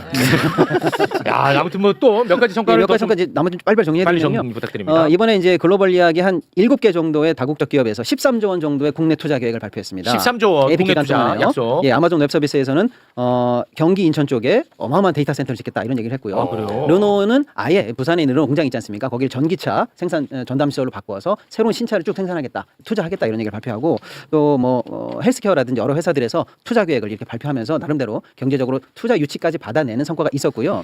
또 이제 K컬처, K뷰티, K푸드 등을 이번에 사실은 에이펙 기간 내에 어마어마하게 사실 홍보했어요. 우리가 그것도 사실은 유형 무형으로 잡히지 않는 경제적 성과다 이렇게 볼 수가 있겠습니다. 네. 와 이번 에이펙 진짜 아니, 대박이네. 어마어마합니다 진짜. 네. 아니, 어마어마해요. 네. 에이펙 정상회담과 관련해서 저희가 또 3부에서 자세하게 또 준비가 되어 있거든요. 그때 네. 또 많이 기대를 해주시면 좋을 것 같고요. 우리 그 박진영 교수님은 이번에 뭐 에이펙부터 해가지고 뭐 여러 가지 이제 외교 활동을 보면서 혹시 좀 주목하는 부분이 있다든지 의미를 좀 부여하고 싶은 부분이 좀 있을까요? 윤석열 없어서 얼마나 다행이에요. 아, 정말 다행입니다. 진짜로. 네. 그리고 대통령이 많이 알아야 됩니다. 진짜 많이. 지식이라는 게 중요하더라고. 맞아. 지혜도 맞습니다. 중요한데 지식이 중요해. 네. 금방 우리 뭐 박시동 평론가 네. 이야기하셨습니다만은 각계의 영역 속에서 사실 우리가 이제 미국과의 관세 협정에만 관심을 가졌잖아요. 맞아요. 근데 그게 아니라 다자간에 여러 가지 경제적 이슈들이 있었던 거예요. 네. 거기에 대통령이 개별적인 이해도를 다 갖고 있기 때문에 맞아. 모든 곳에 참 표현이 그렇습니다만은 조율하러 다 개입해서 해결하신 거예요. 네. 그런 부분에서 대통령이 정말 잘 뽑았다 그런 생각이 들고요. 네. 아마 이야기는 제가 오기 전에 박시동 평론가 하셨을 것 같은데요. 대통령이 그 AI에 집착을 하시잖아요. 네. 이건 뭐냐면은 이 아이펙이라는 이 다자간 경제협력기구가 결국은 AI를 중심으로 한 새로운 경제 질서의 주축으로 나아가는 방법이에요. 거기에 이재명 대통령이 이번에 의장국으로서 의제를 던졌고 합의문을 만들어냈기 때문에 우리나라가 거기에 세계 양강에 낄 수 있는 하나의 틀을 만들었다. 이렇게 보시면 돼요. 진짜 대박이긴 하다. 대박이야. 근데 이렇게 진짜 사실 엄청난 성과를 끌어낸 거거든요. 네. 그런데도 지금 국민의힘에서는 정말 그 계속 씹어 제끼고 있습니다. 네. 몰라서 그렇게 하는 이유도 있어요. 그것보다는 보고 싶지 않겠죠. 진짜 잘 모르더라고. 진짜 몰라요. 내용을 잘 몰라. 습관처럼 그냥 씹는 것 같은데. 아니, 그 송환석이가 씹어 제끼는 영상 잠깐 좀 보고 가겠습니다. 네. 네, 함께 보시죠. 어제 있었던 한중 정상회담 결과는 매우 실망스럽습니다. 한한령으로 인한 한국 게임과 컨텐츠의 중국 내 유통 문제, 무비자 입국 후 불법 체류로 남는 중국인 관리 문제 등 우리 경제와 사회에 직결된 대중 현안들이 하나도 제대로 해결이 되지 못했습니다. 한미 정상회담에서 핵추진 잠수함의 연료 승인 요청을 하면서 칭찬해야지. 중국의 잠수함 탐지라는 말을 공개적으로 언급했다가 뭐야? 대통령실에서 뒤늦게 특정 국가의 잠수함을 지칭하는 것은 아니다라고 해명을 했지만 이미 중국을 불필요하게 자극을 했던 상황이 되었고 아니, 친중이라고 뭐라고 한중 정상회담은 성과 없이 소리만 요란했던 분술의 외교로 끝나고 말았던 것입니다. 아니 뭐야? 그동안에 친중이라고 뭐라고 했잖아. 이 앞뒤가 하나도 안 아니 맞아요. 뭐야 갑자기? 자기들이 그 저기 뭐야 중국에 대해서 비판적이고 왜 그러면 중국에 대해서 친한 척하냐고 욕해놓고는 중국하고 친하게 지냈다고 또 욕하다가 이번에 또 중국 우리가 또 이 잠수함 자극했다고. 관련해서 예, 중국을 자극했다고 또 욕하고 뭐야 하라는 거야 이거. 진짜 그러고 보니까 뭐야? 박수정 원장님 말씀 따라 모르나 봐요, 진짜로. 근데 조갑제 우리 또 어르신이 한마디로 얘기했죠. 조갑제 선생님. 바퀴벌레라고. 이제 아니 제가 한 얘기가 아닙니까? 맞아. 얘기하셨더라고요. 바퀴벌레라고. 가끔 옳은 말을 너무 적구절하게 하시니까. 조갑제, 정규제 이분들은요. 하루하루 지금 소름 돋느나 정신 없습니다. 그분들 네. 계속 감동받더라고. 아니 그 보수 언론들조차도 못 건드려. 칭찬할 수밖에 없어요. 인정할 수는 인정 없어요. 네. 기껏 덧붙이는 말이 너무 자만하지 말자. 너무 자만하지. 왜냐면 자기들도 써놓고 보니까 너무 잘 썼거든. 칭찬이야. 네. 뭘 건드리지 자만하지 맙시다. 맞습니다. 이거밖에 없어. 잘했으면 잘했다고 칭찬하면 되지. 잘했다고 써놓고도 민망한 거야 스스로도. 맞아요. 그래서 지금 대한민국 보수 언론 그리고 국민의힘 정치 세력은요 이거를 거의 안 다루고요 대장동으로 지금 옮겨갔습니다. 이슈를. 예, 대장동 재판이 지난 금요일에 있었거든요. 네. 그래서 그 관련한 이야기도 저희가 또 준비를 했습니다. 자, 정상회담 관련해서는 저희가 또 3부에 준비가 되어 있으니까요. 우리 두 분과는 여기서 좀 인사를 나눌까 하는데 끝으로 뭐 하실 말씀 있으십니까? 네, 일단은 뭐 정치가 바로 서니까 경제가 맞아. 좋아지지 않습니까? 네. 그러다 보니까 증시가 좋아지고 네. 아까 맞아요. 초반에 살짝 말씀드렸는데 오늘 어마어마한 뉴스가 사실 있었어요. 방금 초반에 살짝 했던 거 국민연금이 그거 해줘야지. 국민연금 맞다. 살짝만 다룰까요? 그거 해줘. 예. 올 초부터 지금까지의 수익률이 20%를 넘었습니다. 연금 전체 수익률이요. 그래서 늘어난 연금 운용 자산만 200조가 넘어요. 200조가 넘습니다. 세계적으로 우리나라 국민연금이 규모로 치면은 세 번째로 크거든요. 전 세계 세 번째인데. 그런데 전 세계 모든 연금들 다 합쳐서 현재까지 수익률이 1등이에요. 그 1등의 배경은 뭐냐? 우리 경제가 좋아져서 우리 증시가 올랐지 않습니까? 네. 우리 증시에 투자했던 연금 자산이 60%가 올랐어요. 맞아. 국내에서 60% 먹은 거야. 와. 근데 그렇게 해서 원래 우리 연금이 목표로 하던 5개년 동안의 목표 수익률은 4.5인데 이번에 나왔던 20% 수익률을 거기다 녹여서 다시 평균을 내잖아요. 그러면 6.5가 돼요. 연평균 수익률이. 그 6.5를 계산해서 다시 연금의 고관련도를 거꾸로 계산하잖아요. 그럼 연금 고관련도가 당초에 법적으로 계산된 게 있어요. 정부에서 계산된 게. 그거에 따르면 고갈 연도가 정확하게 말씀드려야죠. 또 2050 몇 년일 거예요? 57년이에요. 57년. 그런데 이게 2090년까지 33년이 연장된 효과예요. 90년. 와. 그리고 지금 들어오는 돈과 나가는 돈이 바뀌는 적자 전환 시점이 2041년으로 예상되는데 이 수익률을 놓고 계산하면 2070년까지 29년이 연장됩니다. 와, 나도 받겠다. 우리 국민연금의 뭐 모수개혁이니 구조개혁이니 시끄럽습니다만은 네. 우리 경제가 살아나고 우리 증시가 살아나니까 저절로 30년 이상의 부가 이렇게 창출되는 어마어마한 일이 지금 우리가 목격하는 일입니다. 그러니까 국민연금 개혁 뭐 못한다 어떠고 난리 쳤던 애들이 많아요. 네네네. 했잖아. 국민연금 개혁했잖아. 맞습니다. 예. 아니 과장입니까 아닙니까? 맞죠. 예. 이 정도면은 개혁 안 하더라도 별 문제 없었겠네요. 그러니까 어떤 정도냐면요. 연금의 와. 수익을 여러 가지로 재거든요. 절대 수익률이 몇이야라고 해도 역사에 없는 수익률. 그다음에 와. 네가 상대적으로 잘했냐 못했냐를 하기 위해서 기준 수익률을 잡아요. 이걸 벤치마크라고 하는데 벤치마크를 위로 1% 이상 상회한 것도 처음이고 네. 세계적으로 봐도 1등한 것도 처음이고 와. 200조 이상 늘어난 것도 처음이고 지금 솔직히 말하면 국부가 어마어마하게 늘어난 겁니다. 이거 대박 사건 아니야? 사건이에요. 근데 왜 조용해 이거? 아니 그 책임져. 왜 조용해? 정말로 전례 없는 일이 일어났습니다. 근데 저는 기대가 되는 게 고수비가 만약 5천이 된다. 그럼 네네. 더 늘어나는 더 거잖아요. 늘어나요. 더 늘어난 더 거야. 늘어납니다. 와. 예. 아직 올해 안 끝났습니다. 수익률은 더 갑니다. 그래서 아직 안 끝났습니다. 이 정도 수익률로 연말 가면 아까 연초부터 현재까지가 20%란 그렇지. 말이에요. 네. 연중으로 쭉 해서 연말까지 가면 25%로 추정합니다. 아 이 랠리 이어지면 예. 25%로 추정해요? 예, 예. 와, 야, 제가 어떡하냐 이거. 최욱 앵커는 참 민망해서 못 물어볼 무식한 질문 하나 드릴게요. 지금 아, 왜 그런 사람 있잖아요. 주식만 오르지 좋아진 거 없지 않느냐라는 얘기하는 사람들도 있잖아요. 틀림없이. 네. 그리고 뭐 국민의힘 최고위원은 뭐 주가 오르는 게 중국이 조작해서 오르는 거 이딴 소리를 하고 있는데 김민수. 그게 그것만으로 끝나는 건 아닌 거죠? 아, 당연하죠. 일단 자본시장이 정상화되면요. 뭐 여러 가지가 있습니다. 일단 부동산으로 가는 물길이 차단되죠. 그렇죠. 돈이 자본시장에 모이게 되면은 그 자체로 기업들이 아니 그러니까 국민들이 일단은 부를 누리지 않습니까? 그렇죠. 네. 그럼 그래서 내수 일단 활성화 내수가 됩니다. 좋아지죠. 또 기업들이 사실 우리가 중국이라든지 미국이라든지 글로벌한 기업들하고 계속 경쟁을 해야 되는데 한 말씀만 드리면 우리랑 경쟁 관계에 있는 중국 기업들이나 다국적 기업들이 중국이나 미국 시장에서 자금 조달하잖아요. 어떤 업종이라고 얘기 안 해도 로봇이나 뭐 AI 이런 업종 하루에 조 단위로 자금이 조달이 됩니다. 근데 우리가 조달 시장으로 기능을 잃어버렸어요, 우리나라가. 근데 우리 자본시장이 이제 정상화되잖아요. 우리가 여기서 돈을 조달할 수가 있게 돼요. 이게 산업으로의 선순환이 충분히 가능한 와, 이게 되고요. 대박 사건. 사실은 많은 분들이 주목하지 않았지만 우리가 우리 증시를 믿고 이렇게 계속 국민연금 투자를 해내니까 우리 국민들의 노후까지도 늘어나지 않습니까? 네. 그러네. 어마어마한 선순환이 생기는 거죠. 대박이다. 그렇게 난망하던 국민연금 개혁이 30년짜리가 됐어요. 그냥 돼버렸어. 네네. 아무리 해도 불가능할 줄 알았던 건데. 대통령실은 이거 적극적으로 홍보하십시오. 맞아. 그럼요. 이거는 진짜 어마어마한 사건이 발생했습니다. 맞습니다.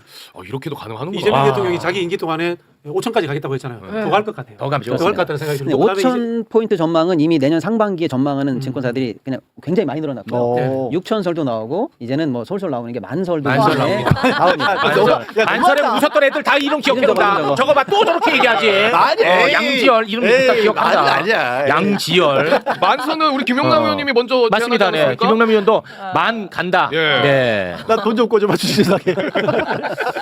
알겠습니다. 너무 좋은 뉴스가 나왔다는 너무나 말씀드리겠습니다. 기분 좋습니다. 네. 자, 그럼에도 불구하고 지금 대한민국 언론은요 대장동에 다 가 있습니다. 네. 그래서 저희는 대장동 이야기를 또 나눠볼까 합니다. 두 분과는 여기서 인사를 나누겠습니다. 함께해 주신 두 분 진심으로 고맙습니다. 네, 감사합니다. 아, 이렇게 지금 대한민국이 살아나고 있는데 이재명 정부가 들어서지 못하게 그동안에 대장동이다 뭐다 하면서 얼마나 억압을 했습니까? 네. 네, 그런데 대장동 관련한 재판 1심 선고가 지난 금요일에 있었거든요. 근데 이것과 관련해서 대한민국 최고의 전문가들과 함께 이야기를 나눠볼까 합니다. 먼저 민주당 정치검찰 조작기소 대응특위 부위원장 민주당 이건태 의원님 박수로 맞이합니다. 네. 네, 안녕하세요. 아유 처음 뵙겠습니다. 네, 고맙습니다. 네. 자 그리고 대장동 관련해 가지고 가장 열심히 기사를 쓰신 분입니다. 오마이뉴스 김종훈 기자님 박수로 맞이합니다. 네. 안녕하세요. 네, 고맙습니다.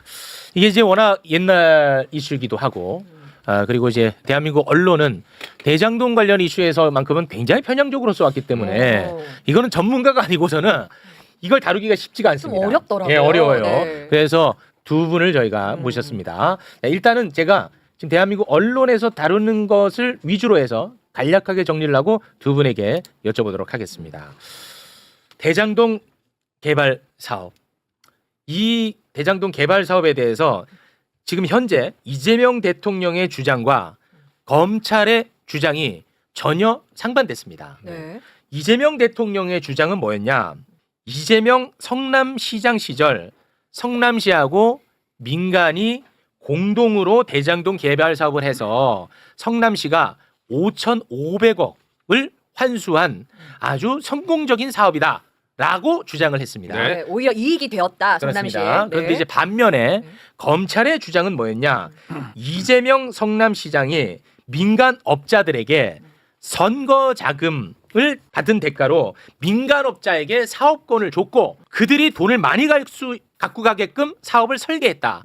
이재명은 아주 나쁜 뇌물도 받았고 배임도 한 파렴치범이다라는 게 이제 검찰 측의 주장이었습니다. 네. 그런데 기소된 지 4년 만인 지난 10월 31일 금요일에 대장동 개발업자들에 대한 1심 선고가 있었습니다. 그런데 이제 개발업자들에 대한 선고도 중요하지만 이 선고가 이재명 대통령 사건에 어떻게 관여가 될 것인가. 네. 이게 사실은 더 중요하겠죠. 네. 두 갈래로 나눠서 보도록 하겠습니다. 네. 일단 대장동 개발업자들 어떤 선고가 있었는지 간략하게 정리 부탁드립니다. 성남도시개발공사 본부장이었던 유동규 씨는 업무상 배임죄 뇌물죄로 징역 8년에 벌금 4억, 추징금 8억 1천만 원. 화천대유 대주주 법정 구속됐습니다. 네. 화천대유 대주주 김만배 씨 업무상 배임죄로 징역 8년, 추징금 428억입니다. 그리고 민간개발업자 남욱 씨는 업무상 배임죄로 징역 4년 받았고요. 정영학 개발업자 업무상 배임죄 징역 5년, 그리고 성남도시개발공사 정민용 팀장 업무상 배임죄와 뇌물죄로 징역 6년, 벌금 38억, 추징금 37억 2,200입니다. 네, 중형 선고를 받았습니다. 자, 이재명 대통령과 관련되는 부분에 들어가기 앞서서 이 부분에 대한 이야기만 두 분께서 조금 보충 설명을 부탁드리겠습니다.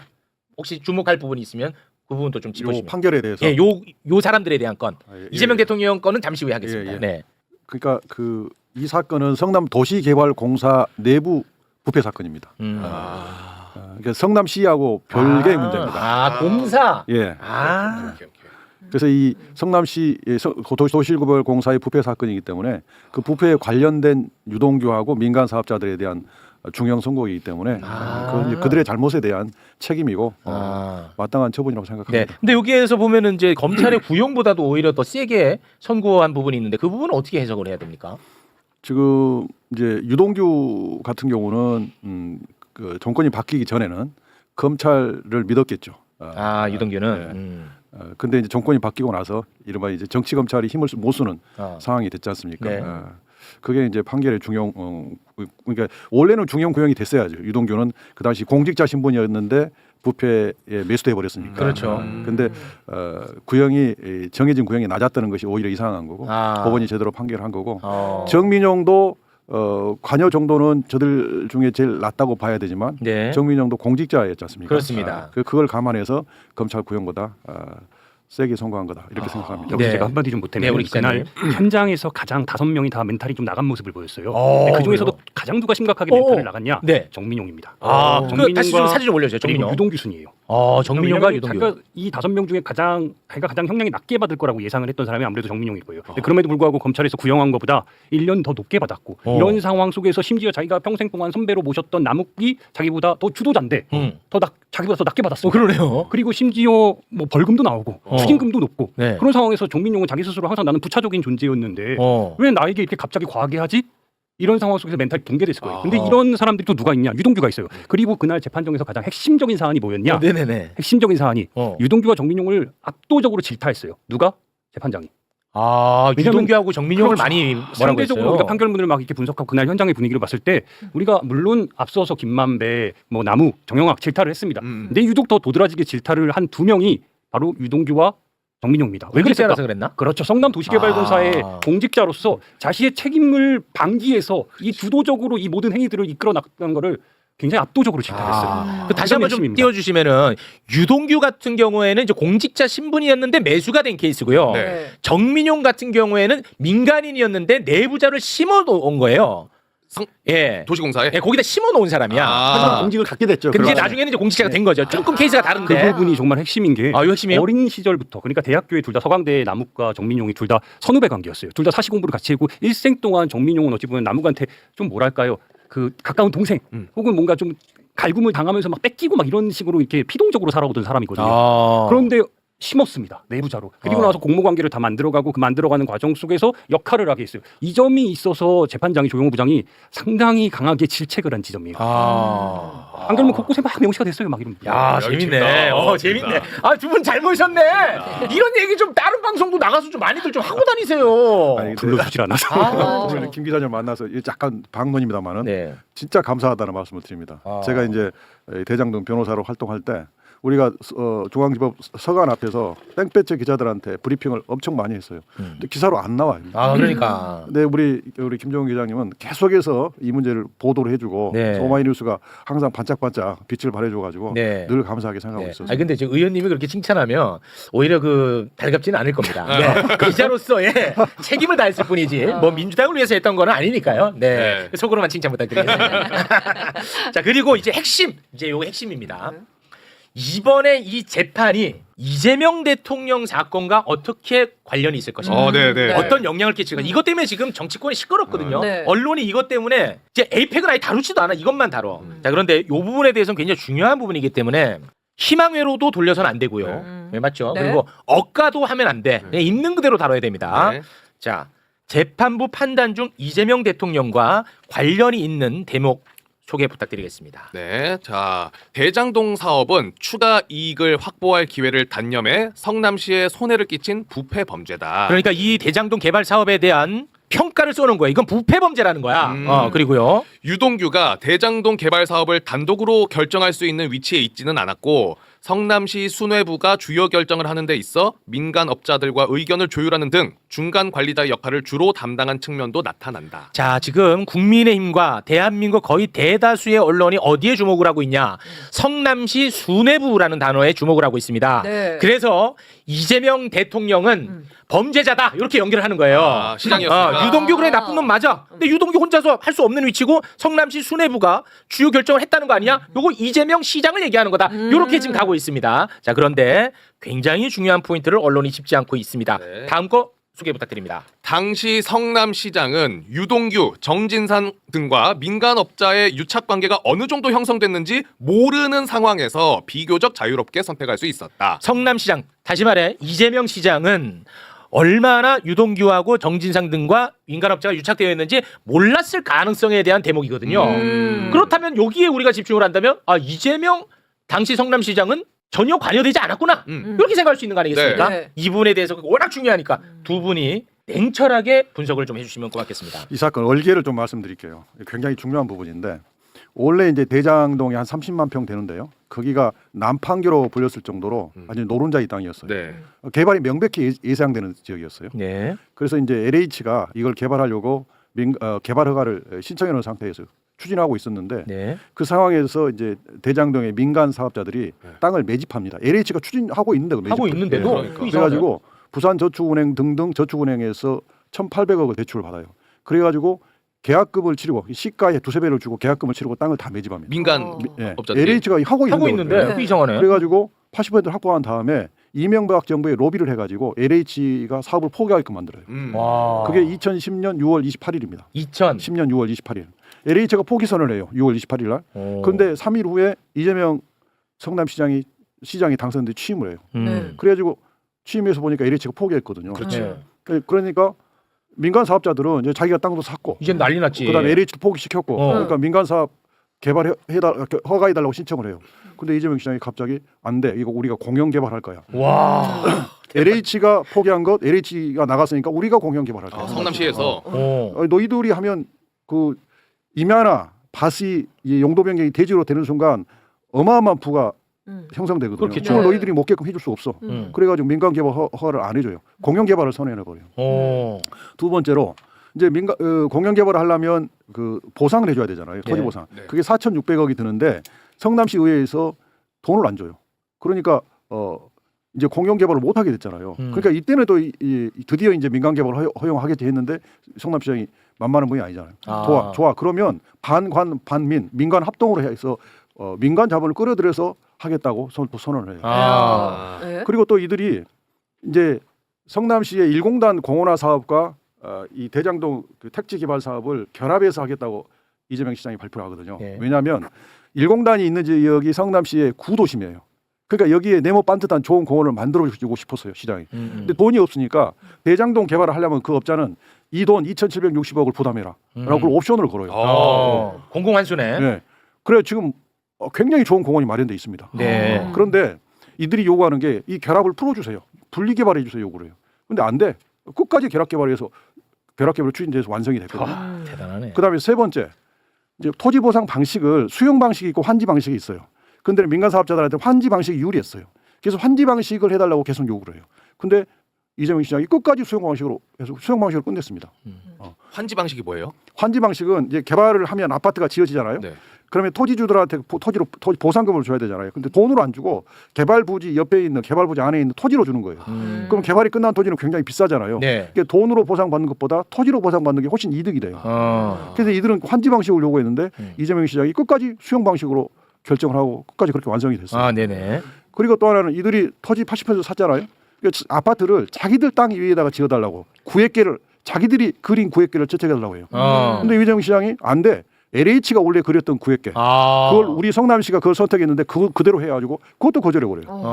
그럼 마지막으로 민간 합동 개발이니까 그 민을 자기들이 땅 80%를 샀으니까 우리들로 그냥 지정해 주세요 그래요. 이것도 적법해요. 지정할 수 있어요. 근데 이재명 시장이 안 돼. 누굴 민간 사업자로 할지는 공개경영 입찰로 결정이라고 공개경영 입찰 업무를 성남시 도시개발공사에 맡긴 거예요. 이재명 시장의 권한사항 5개에 대해서는 이재명 시장이 전부 거절했어요. 근데 입찰을 성남 도시개발공사에 맡겼는데 위임을 한 거네. 그렇지. 그랬는데 유동규가 거기 기획본부장이었어요. 거기 매수가 된 거예요. 유동규가 매수돼가지고 이 사단이 난 거예요. 그래서 이 사건은 성남시하고 아무 상관이 없는 사건이에요. 거기서 처음부터 이거를 성남시하고 아무 상관도 없는 사업이라고 하면 사람들이 거부감이 딱 들어요. 왜 이재명이랑 왜 관련이 없어? 이렇게 되는데 설명을 듣고 봤더니 그 말이 무슨 말인지 알겠네요. 그러니까 저기서 수뇌부를 이재명 시장으로 본다면 수뇌부의 결정, 주요 핵심 결정 5개는 전부 민간 사업자의 이익과 반대되는 결정을 한 거예요. 그러네. 그리고 이 결정에 대해서 유동규는 관여를 못했어요. 유동규는 계속 따라가면 민간 사업자들이 환지 방식을 관철해줘. 환지 방식을 관철하라고 엄청 주장을 해요. 근데 이재명 시장은 듣질 않아요. 저 문제는 그렇게 이해하시면 됩니다. 그러면 저기서 말하는 수뇌부라고 하는 것은 성남 도시개발공사의 수뇌부라고 우리가 이해를 해야겠군요. 근데 저 판결문의 깊은 뜻은 모르겠는데 아닌가요? 사실관계는 그랬다는 겁니다. 우리 기자님. 자, 다시 한번 얘기하지만 이거 워낙 중요한 문제이기 때문에 희망회로만 돌려서도 안 되고 억가를 해서도 안 됩니다. 네. 냉철하게 가야 됩니다. 차라리 명징하게 그 수뇌부가 누구다라고 이렇게 단정을 지어줬으면 좋았을 겁니다. 근데 판결문에서는 단정 짓질 않습니다. 그리고 오늘 제가 뭐 처음 매불쇼에 왔으니까 선물 하나를 가지고 왔는데 판결문입니다. 판결문 하나 떼어왔어요. 진순왕이네.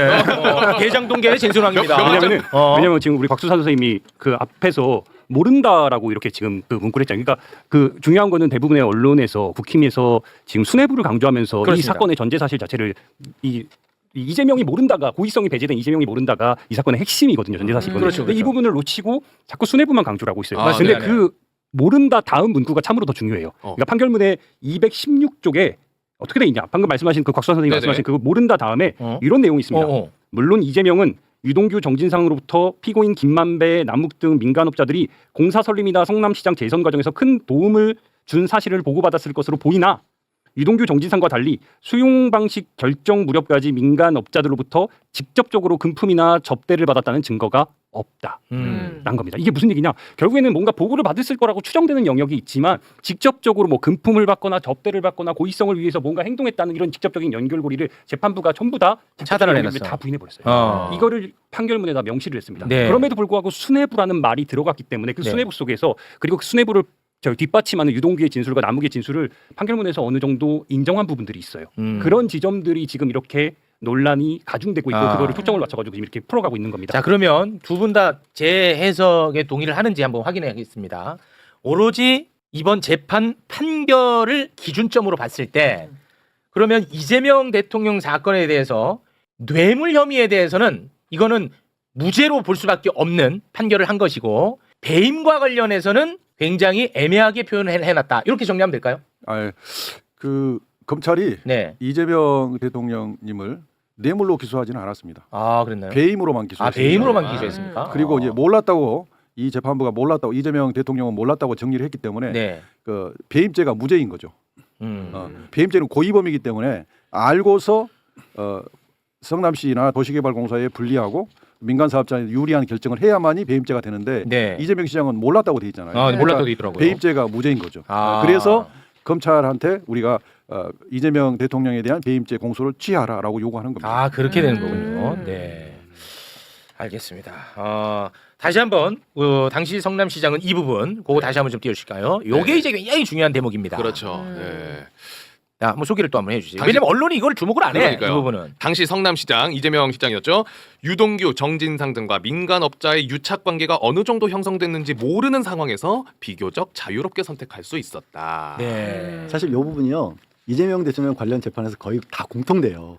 대북 송금 사건도 그래서 그게 안 나오니까 이재명 대통령이 뭘 아는 과정에서 뭔가 만들어졌던 게 없으니까 네. 유일하게 기댔던 게 이화영 부지사 들들들 볶아가지고 이재명 당시 지사에게 보고했지 그 말 한마디 얻으려고 연호수 그 난리를 팔티, 쳤잖아요. 연호수 팔티. 근데 여기는 그게 뚝 끊긴 거예요. 아예 없어요. 그러니까 기자님이 아까 얘기했던 것처럼 그때 당시 이재명 성남시장이 올라갔다는 이재명 성남시장이 직접 민간업자들에게 뭐 받았다는 거 하나도 우리는 모르겠다. 없다는 거야 아무것도. 그렇게 수사를 해서 네. 그렇게 난리를 쳤는데. 그렇습니다. 그리고 본질적으로 아까 우리 의원님이 잘 짚어주신 것 같습니다. 민간업자들의 이해관계에 반하는 결정만 이재명 성남시장이 했다. 그렇습니다. 굉장히 본질적인 이야기입니다. 이게. 이 얘기를 많이 해야 될 것 같아요. 그 질문을 5개 요구 사항을 이재명 성남시장이 거절했다고 하는 질문을 제가 법정에서 유동규한테 하나하나 끊어서 물어봤어요. 이거 요구를 이재명 성남시장이 거절했느냐? 맞습니다. 거절했습니다. 이걸 5번을 하나를 끊어서 다 거절했다고 인정을 했습니다. 네. 그리고 그 공판 과정에서 이제 양측이 검찰과 변호인이 양측이 이제 공방을 할 때 검찰이 공소 사실을 얘기하고 그 변호인이 반박하고 재반박 이렇게 왔다 갔다 한 서너 번을 하거든요. 근데 이 주장을 변호인들이 했어요. 이 중요한 5개를 이재명 시장이 다 거절했다. 그러면 이재명 시장은 유착이 안 됐다고 보는 게 결론 아니겠느냐? 그렇습니다. 그건 라고 확실합니다. 이제 주장을 했어요. 네. 근데 이 주장에 대해서 검사들이 단 한마디도 반박을 못 했어요. 오, 잘하셨네요. 그래서 제가 이제 이렇게 재판장한테 얘기했어요. 네. 재판장님, 지금 변호인들이 한 이 주장은 무죄라고 볼 수밖에 없는 핵심적인 주장입니다. 그렇습니다. 근데 검사들이 이 주장에 대해서 단 한마디도 반박을 못 했습니다. 네. 그러니까 재판장님은 이 사실을 꼭 기억해주고 공판조서에 남겨주십시오. 라고 얘기를 했어요. 네. 그 말을 듣고도 검사들이 한마디도 반박을 못 했어요. 오, 잘하셨네요. 이게 이 사건의 본질입니다. 본질이야 이게. 그리고 또 하나 지금 언론 보도를 보면 마치 정진상 실장이 유동규 등과 관여되어 있는 것처럼 보도가 됐더라고요. 아, 이재명 대통령 최측근 정진상. 예, 예. 그런데 이제 이 재판은 22부 재판이거든요. 22부 재판은 정진상 실장이나 김용 부원장은 재판장에 가서 이들의 주장을 반박하거나 탄핵할 기회가 없었어요. 유동규의 진술이나 김만배의 진술, 남욱 진술에 대해서 반대 신문하거나 탄핵할 기회가 없었어요. 그러니까 일방적 증언만 듣고 판결이 나온 겁니다. 아, 그래요? 네. 그래서 이 재판의 결과를 정진상, 김용 재판에 갖다 쓰는 것은 매우 제한적이고 한계가 있다. 그겁니다. 이 지점에서 좀 보충 설명을 하면 상당히 중요한 지점인 게 수뇌부를 단정짓지 않았지만 그 판결문 곳곳에서 수뇌부가 정진상과 김용인 듯한 최소한 그 둘이 포함되는 듯한 뉘앙스들이 상당히 곳곳에 존재를 해요. 네. 그리고 그 안에 더 연결고리가 그 전제 사실로서 정진상, 김용은 정치인 이재명의 최측근이라는 걸 이미 전제하고 있습니다. 네. 그 연결고리만 따지고 보면은 이거는 수뇌부들 속에 자연스럽게 측근들에게 이렇게 지원이 됐고 접대를 한 정황들이 다 이렇게 명시가 돼 있으니까 네. 이것만 보면은 이재명까지 연결고리가 있구나라고 우리가 다 생각을 해요. 근데 다만 우리 지금 의원님 말씀 중에 가장 중요한 사실이 뭐냐? 여기서 이 전제 사실들이 이제 재판장이 이거를 판결문 속에 다 녹여내는 과정 속에서 유동규의 진술, 남욱의 진술, 유동규의 진술 이렇게 다 옆에다 가로를 열고 다 적어놨습니다. 이게 무슨 얘기냐면은 유동규의 진술의 신뢰성과 신빙성을 일관되기 때문에 부여했다고 거기에 명시해놨어요. 그러니 이 판결문만 본 언론인들과 이것만 그 현장에서 본 사람들은 수뇌부는 정진상과 김용이고 이들의 잘못이 연결됐다고 이 판결문에 근거된 내용을 바탕한 거예요. 다만 우리가 무슨 기회를 보여줘야 되냐 이겁니다. 정진상과 김용들이 과연 이게 정말 사실일까? 일방된 주장은 아닐까라고 이제부터는 언론이 검증이 들어가야 돼요. 그렇지. 그래. 이게 굉장히 이제 중요한 문제거든. 근데 이거를 그냥 너무 편하게만 받아들이면 안 됩니다, 의원님. 야, 이재명 대통령은 이제 무죄로 확정됐다. 이렇게 하면 안 돼요. 예, 그 사법부 요새 우리가 실망 많이 하고 있거든요. 네, 긴장하고는 계시는 거죠. 당연합니다. 예. 그리고 지금 기자님 말씀하신 부분에 그 정진상에게도 돈이 갔다는 부분은 남욱 변호사가 다 뒤집고 있어요 최근에. 다 뒤집었죠. 예, 유동규에게 주는데 그게 자기는 정진상한테 줄 줄 알았는데 나중에 그 검찰에 사도 그렇게 얘기를 하니까 나는 그렇게 사실 그런 얘기 직접 본 적 없다라고 얘기를 하고 있습니다. 그러니까 이제 그 3억 1천만 원을 받았다는 부분이 있던데 그 설명서에 보면 판결문 설명서에 보면 그런데 이제 검찰 기소는 그게 3억 5,200이에요. 근데 그 중에 3억 1천만 인정한 것 같은데 그 돈을 유동규가 남욱한테 받은 시점이 2013년 2014년 경이거든요. 근데 법정에서 변호인들이 이거 유동규 네가 네 개인적으로 쓴 거 아니냐라고 질문을 했어요. 네. 근데 엉격결에 유동규 입에서 철거업자 얘기가 나와요. 네. 그래서 우리는 눈이 확 튀었죠. 너 철거업자한테 돈 갚은 거 아니야? 근데 그 철거업자가 수면 밑으로 잠깐 우리로서는 어떻게 접근할 수가 없었어요. 그렇죠. 근데 최근에 철거업자가 자기한테 돈 갚았다고 얘기했잖아요. 진술서를 썼고 그게 대법원에 제출이 됐는데 그게 매우 구체적이에요. 네. 그래서 이게 원래는 유동규가 아파트 리모델링 사업을 했거든요. 네. 그 철거 이의를 준다고 해서 3억을 줬대요. 그렇지. 그런데 그게 이 추진이 안 되니까 나중에는 성남시 철거 이의를 주겠다고 해서 기다렸는데 결국 시행이 안 돼서 2013년부터는 성남 도시공사에 사람이 찾아와서 막 깽판도 부리고 이렇게 돼요. 그러니까 유동규 입장에서 굉장히 큰 압박감을 받았죠. 그렇습니다. 네. 그래서 그 돈을 3억을 2013년과 2014년경에 다 받았다. 이거예요. 근데 그 시점이 유동규가 남욱한테 돈을 받았던 시점과 일치해요. 그렇지. 뿐만 아니라 정민용의 자술서를 보면 최초에 검찰에 낸 자술서를 보면 그 유동규가 업자한테 빌린 돈을 안 갚으면 큰일 난다고 해서 3억을 요구했다라는 것이 나와 있어요. 그러면 이건 거의 그렇지. 유동규가 남욱한테 받은 돈은 철거업자한테 그 돈을 반환하려고 받은 돈이 거의 저는 명백하다고 생각해요. 그렇습니다. 이런 내용이 22부 이 재판에는 반영이 안 돼 있어요. 아, 왜냐하면 그게 안돼 있어. 정진상의 변호인들이 참여를 안 했기 때문입니다. 아. 그래서 매우 제한적이다. 네. 이렇게 생각하는 겁니다. 그렇습니다. 이거 아주 중요한 포인트 다 짚어주셨습니다. 네, 남욱이 유동규에게 돈 줬습니다. 네. 그런데 유동규는 이 돈을 정진상 김용한테 줬다고 자꾸 얘기를 합니다. 그런데 그거를 증명할 증거는 하나도 없어 왔어. 네. 근데 나중에 봤더니 철거업자가 그 시기에 실제로 3억을 받았더라. 유동규에게. 끝. 정진상 구속 심사 때 제가 검사들한테 물었어요. 자, 뇌물 사건에서는 지금 유동규가 남욱한테 돈을 받아서 그 돈을 정진상한테 줬다고 하는데 유동규가 그 돈을 개인적으로 사용했는지 여부를 먼저 수사해야 되는 거 아니냐. 그렇죠. 그게 수사의 기본 아니냐. 그렇지. 너희들 그거 수사했어. 이렇게 대답을 못 해요. 그 부분 수사가 안 된 겁니다. 그게 유동규가 남욱 쪽으로 받은 돈을 어디다 썼는지 수사를 해야 됩니다. 지금이라도. 네. 알겠습니다. 여기서 한 걸음만 더 들어가면은 아 오늘 많이 걸으시네.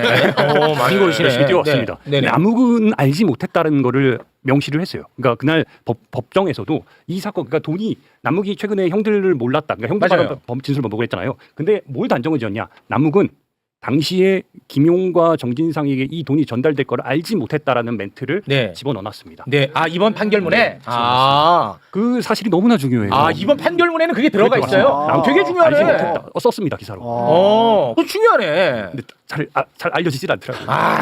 방송 좀 많이 해요. 좀 많이 좀 알리세요. 우리 의원님도 좀 많이 좀 알려주세요. 제발 부탁 좀 드릴게요. 이거 하나 꼭 너무 중요해가지고 하나만 좀 말씀드리면 뇌물 혐의에 대해서 인정받지 않은 가장 결정적 이유가 428억 관련해서 소위 말하는 그 거수지금액에 대해서 기소조차 하지 못했거든요. 그렇게 난리가 났었는데 428억에 대해서 기소하지 못했고 그 기소하지 못했던 게 결국엔 직접적인 연결고리를 검찰에서 확보하지 못했기 때문입니다. 그 부분에 있어서도 이번에 재판장이 너무나 명징하게 그 부분에 대해서 결론을 내렸어요. 제가 짧게만 그것만 설명해드리면은 요런 겁니다. 요런 건데 정진상이 이재명에게 피고인 김만배의 지분 중 일부를 받기로 했다는 내용을 전달했다는 피고인 유동규의 진술로는 이 사실이 입증되지 않는다. 달리 이를 입증할 만한 증거도 없다. 따라서 피고인 유동규의 진술과 같이 나중에 이재명을 위해 쓸 수 있다는 지분을 받기로 한 것이라고 하더라도 사실상 이재명이 이를 약속받은 것이라고 평가하기는 어렵다라고 했습니다. 그 대한민국을 아주 시끄럽게 했던 428억 그분 이재명. 그래갖고 대한민국 얼마나 시끄러웠습니까? 근데 그게 정확하게 들어가 있군요. 어렵다라고 그냥 써버린 거예요. 이 진술이 설사 이런 진술이 유동규가 했을지라도 유동규의 진술의 신빙성을 상당히 부여를 했거든요. 그럼에도 불구하고 이 428억에 관련해서는 인정하기 어렵다. 받아들이기 어렵다. 명확하네요. 그 부분은. 명징하게 이번에 그냥 딱 했습니다. 그렇습니다. 428억은 이제 정영학 녹취록을 보면 그 2020년 10월 30일 날 분당의 노래방에서 유동규, 김만배, 정영학이 만나서 이 428억을 유동규 몫을 유동규한테 어떻게 줄 것인지 방안을 논의를 해요. 근데 그 논의 내용에 보면 정진상이나 김용은 아직 등장하지 않습니다. 뿐만 아니라 정영학의 전체 녹취록 2012년부터 21년까지 그 전체 녹취록에서 이재명, 정진상, 김용은 등장하지 않아요. 이 명백한 증거예요. 그런데 다만 유동규가 뭐라고 하냐면 여기에 등장하지 않지만 나는 따로 정진상한테 다 보고했다. 이 말뿐이에요. 말. 이게 말도 안 되는 거예요. 그런데 428억에 정진상, 김용 몫이 있다고 하는 것은 명백히 거짓말인 게 제가 하나 소개시켜 드릴게. 그 유동규가 2022년 10월 20일 날 석방되거든요. 석방되기 며칠 전에 10월 14일부터 16일 사이에 검사 면담을 해요. 그러니까 통합해보면 한 24시간 검사 면담을 해요. 조서를 작성하지 않는 면담을 해요. 네. 근데 그 면담 조사에서 유동규가 이렇게 말을 합니다. 예전에는 대장도 사업에 대한 정진상, 김용의 몫이 없다고 생각하였는데 이때까지 그렇게 정진상, 김용목은 없다고 지는 알고 있었대요. 네. 그런데 지금은 김만배가 직접 이 사람들과 거래하여 지분을 주었을 수 있다고 생각합니다. 라고 하면서 갑자기 정진상, 김용목 씨 등장해요. 아, 이거 검찰이 개입한 것 같아. 그러면 진짜. 자 생각해 보세요. 유동규가 김만배한테 428억 지분을 받기로 했고 그 지분의 3분의 1은 정진상, 3분의 1은 김용목 씨였다면 씨는 이미 다 알고 있잖아요. 그렇습니다. 그런데 10월 20일 날 면담 때 예전에는 정진상, 김용목 씨 없다고 생각했다. 그렇게 생각할 수가 없지. 있다. 근데 지금은 있다고 생각한다. 이렇게 진술이 한마디로 거짓말이 지금 만들어지는 거예요. 아니, 만들어졌는데도 이게 만들어진 것도 믿을 수가 없잖아. 이건 있을 수가 없는 일이잖아. 본인 입장에서는 만약에 이게 428억이 건너갈 거였다면 모를 수가 없잖아요. 그리고 예. 정진상, 김용목 씨 있었다면 그 후에 전 과정에서 정진상, 김용이 내 지분 내놓으라고 뭔가 액션이 있어야 될 그렇겠죠. 거예요. 네, 맞습니다. 액션이 하나도 없어요. 예. 액션이. 그러니까 지금 이 지점에 대해서 상당히 또 한 발짝 들어가요? 두 걸음 더 아니, 들어가면 그만 걸어야 되는데 왜냐면 지금 다른 출연자분들이 하나만 더 말씀드리면 네. 이 부분이 상당히 앞으로 격파해야 될 지점입니다. 그러니까 1심 대장동 본류재판부가 이 지점을 상당히 강조를 많이 해놨어요. 네. 정진상과 김용의 연결고리가 마치 있듯이 수뇌부라고 단정을 줬거든요. 이 부분에 대해서 앞으로 격파를 하지 않으면은 네. 향후 이 대통령에게 직접적인 연결고리가 이 부분을 계속 파고 들어갈 거예요. 네. 이 부분에 대한 격파가 향후 대장동 재판에 있어서 상당히 중요한 부분입니다. 네, 우리 이건태 의원님이 있는 한 요거는 다 가능합니다. 네, 고맙습니다. 야, 오늘 뭐 말씀을 들으니까 아주 깔끔하게 정리가 된다. 네. 깔끔하게. 네. 네. 지금 대한민국 언론은 다 대장동에 가 있습니다. 한번 가보세요. 예, 글로벌로 가 있지 않아요. 대장동으로 가 있다는 점. 자, 그러면 1부 여기서 마무리를 짓도록 하겠습니다. 아, 오늘 아주 정말 정리가 잘 된 것 같습니다. 대장동 이슈에 대해서. 네. 함께해 주신 네 분과 여기서 인사 나누겠습니다. 네 분 대단히 고맙습니다. 네, 감사합니다.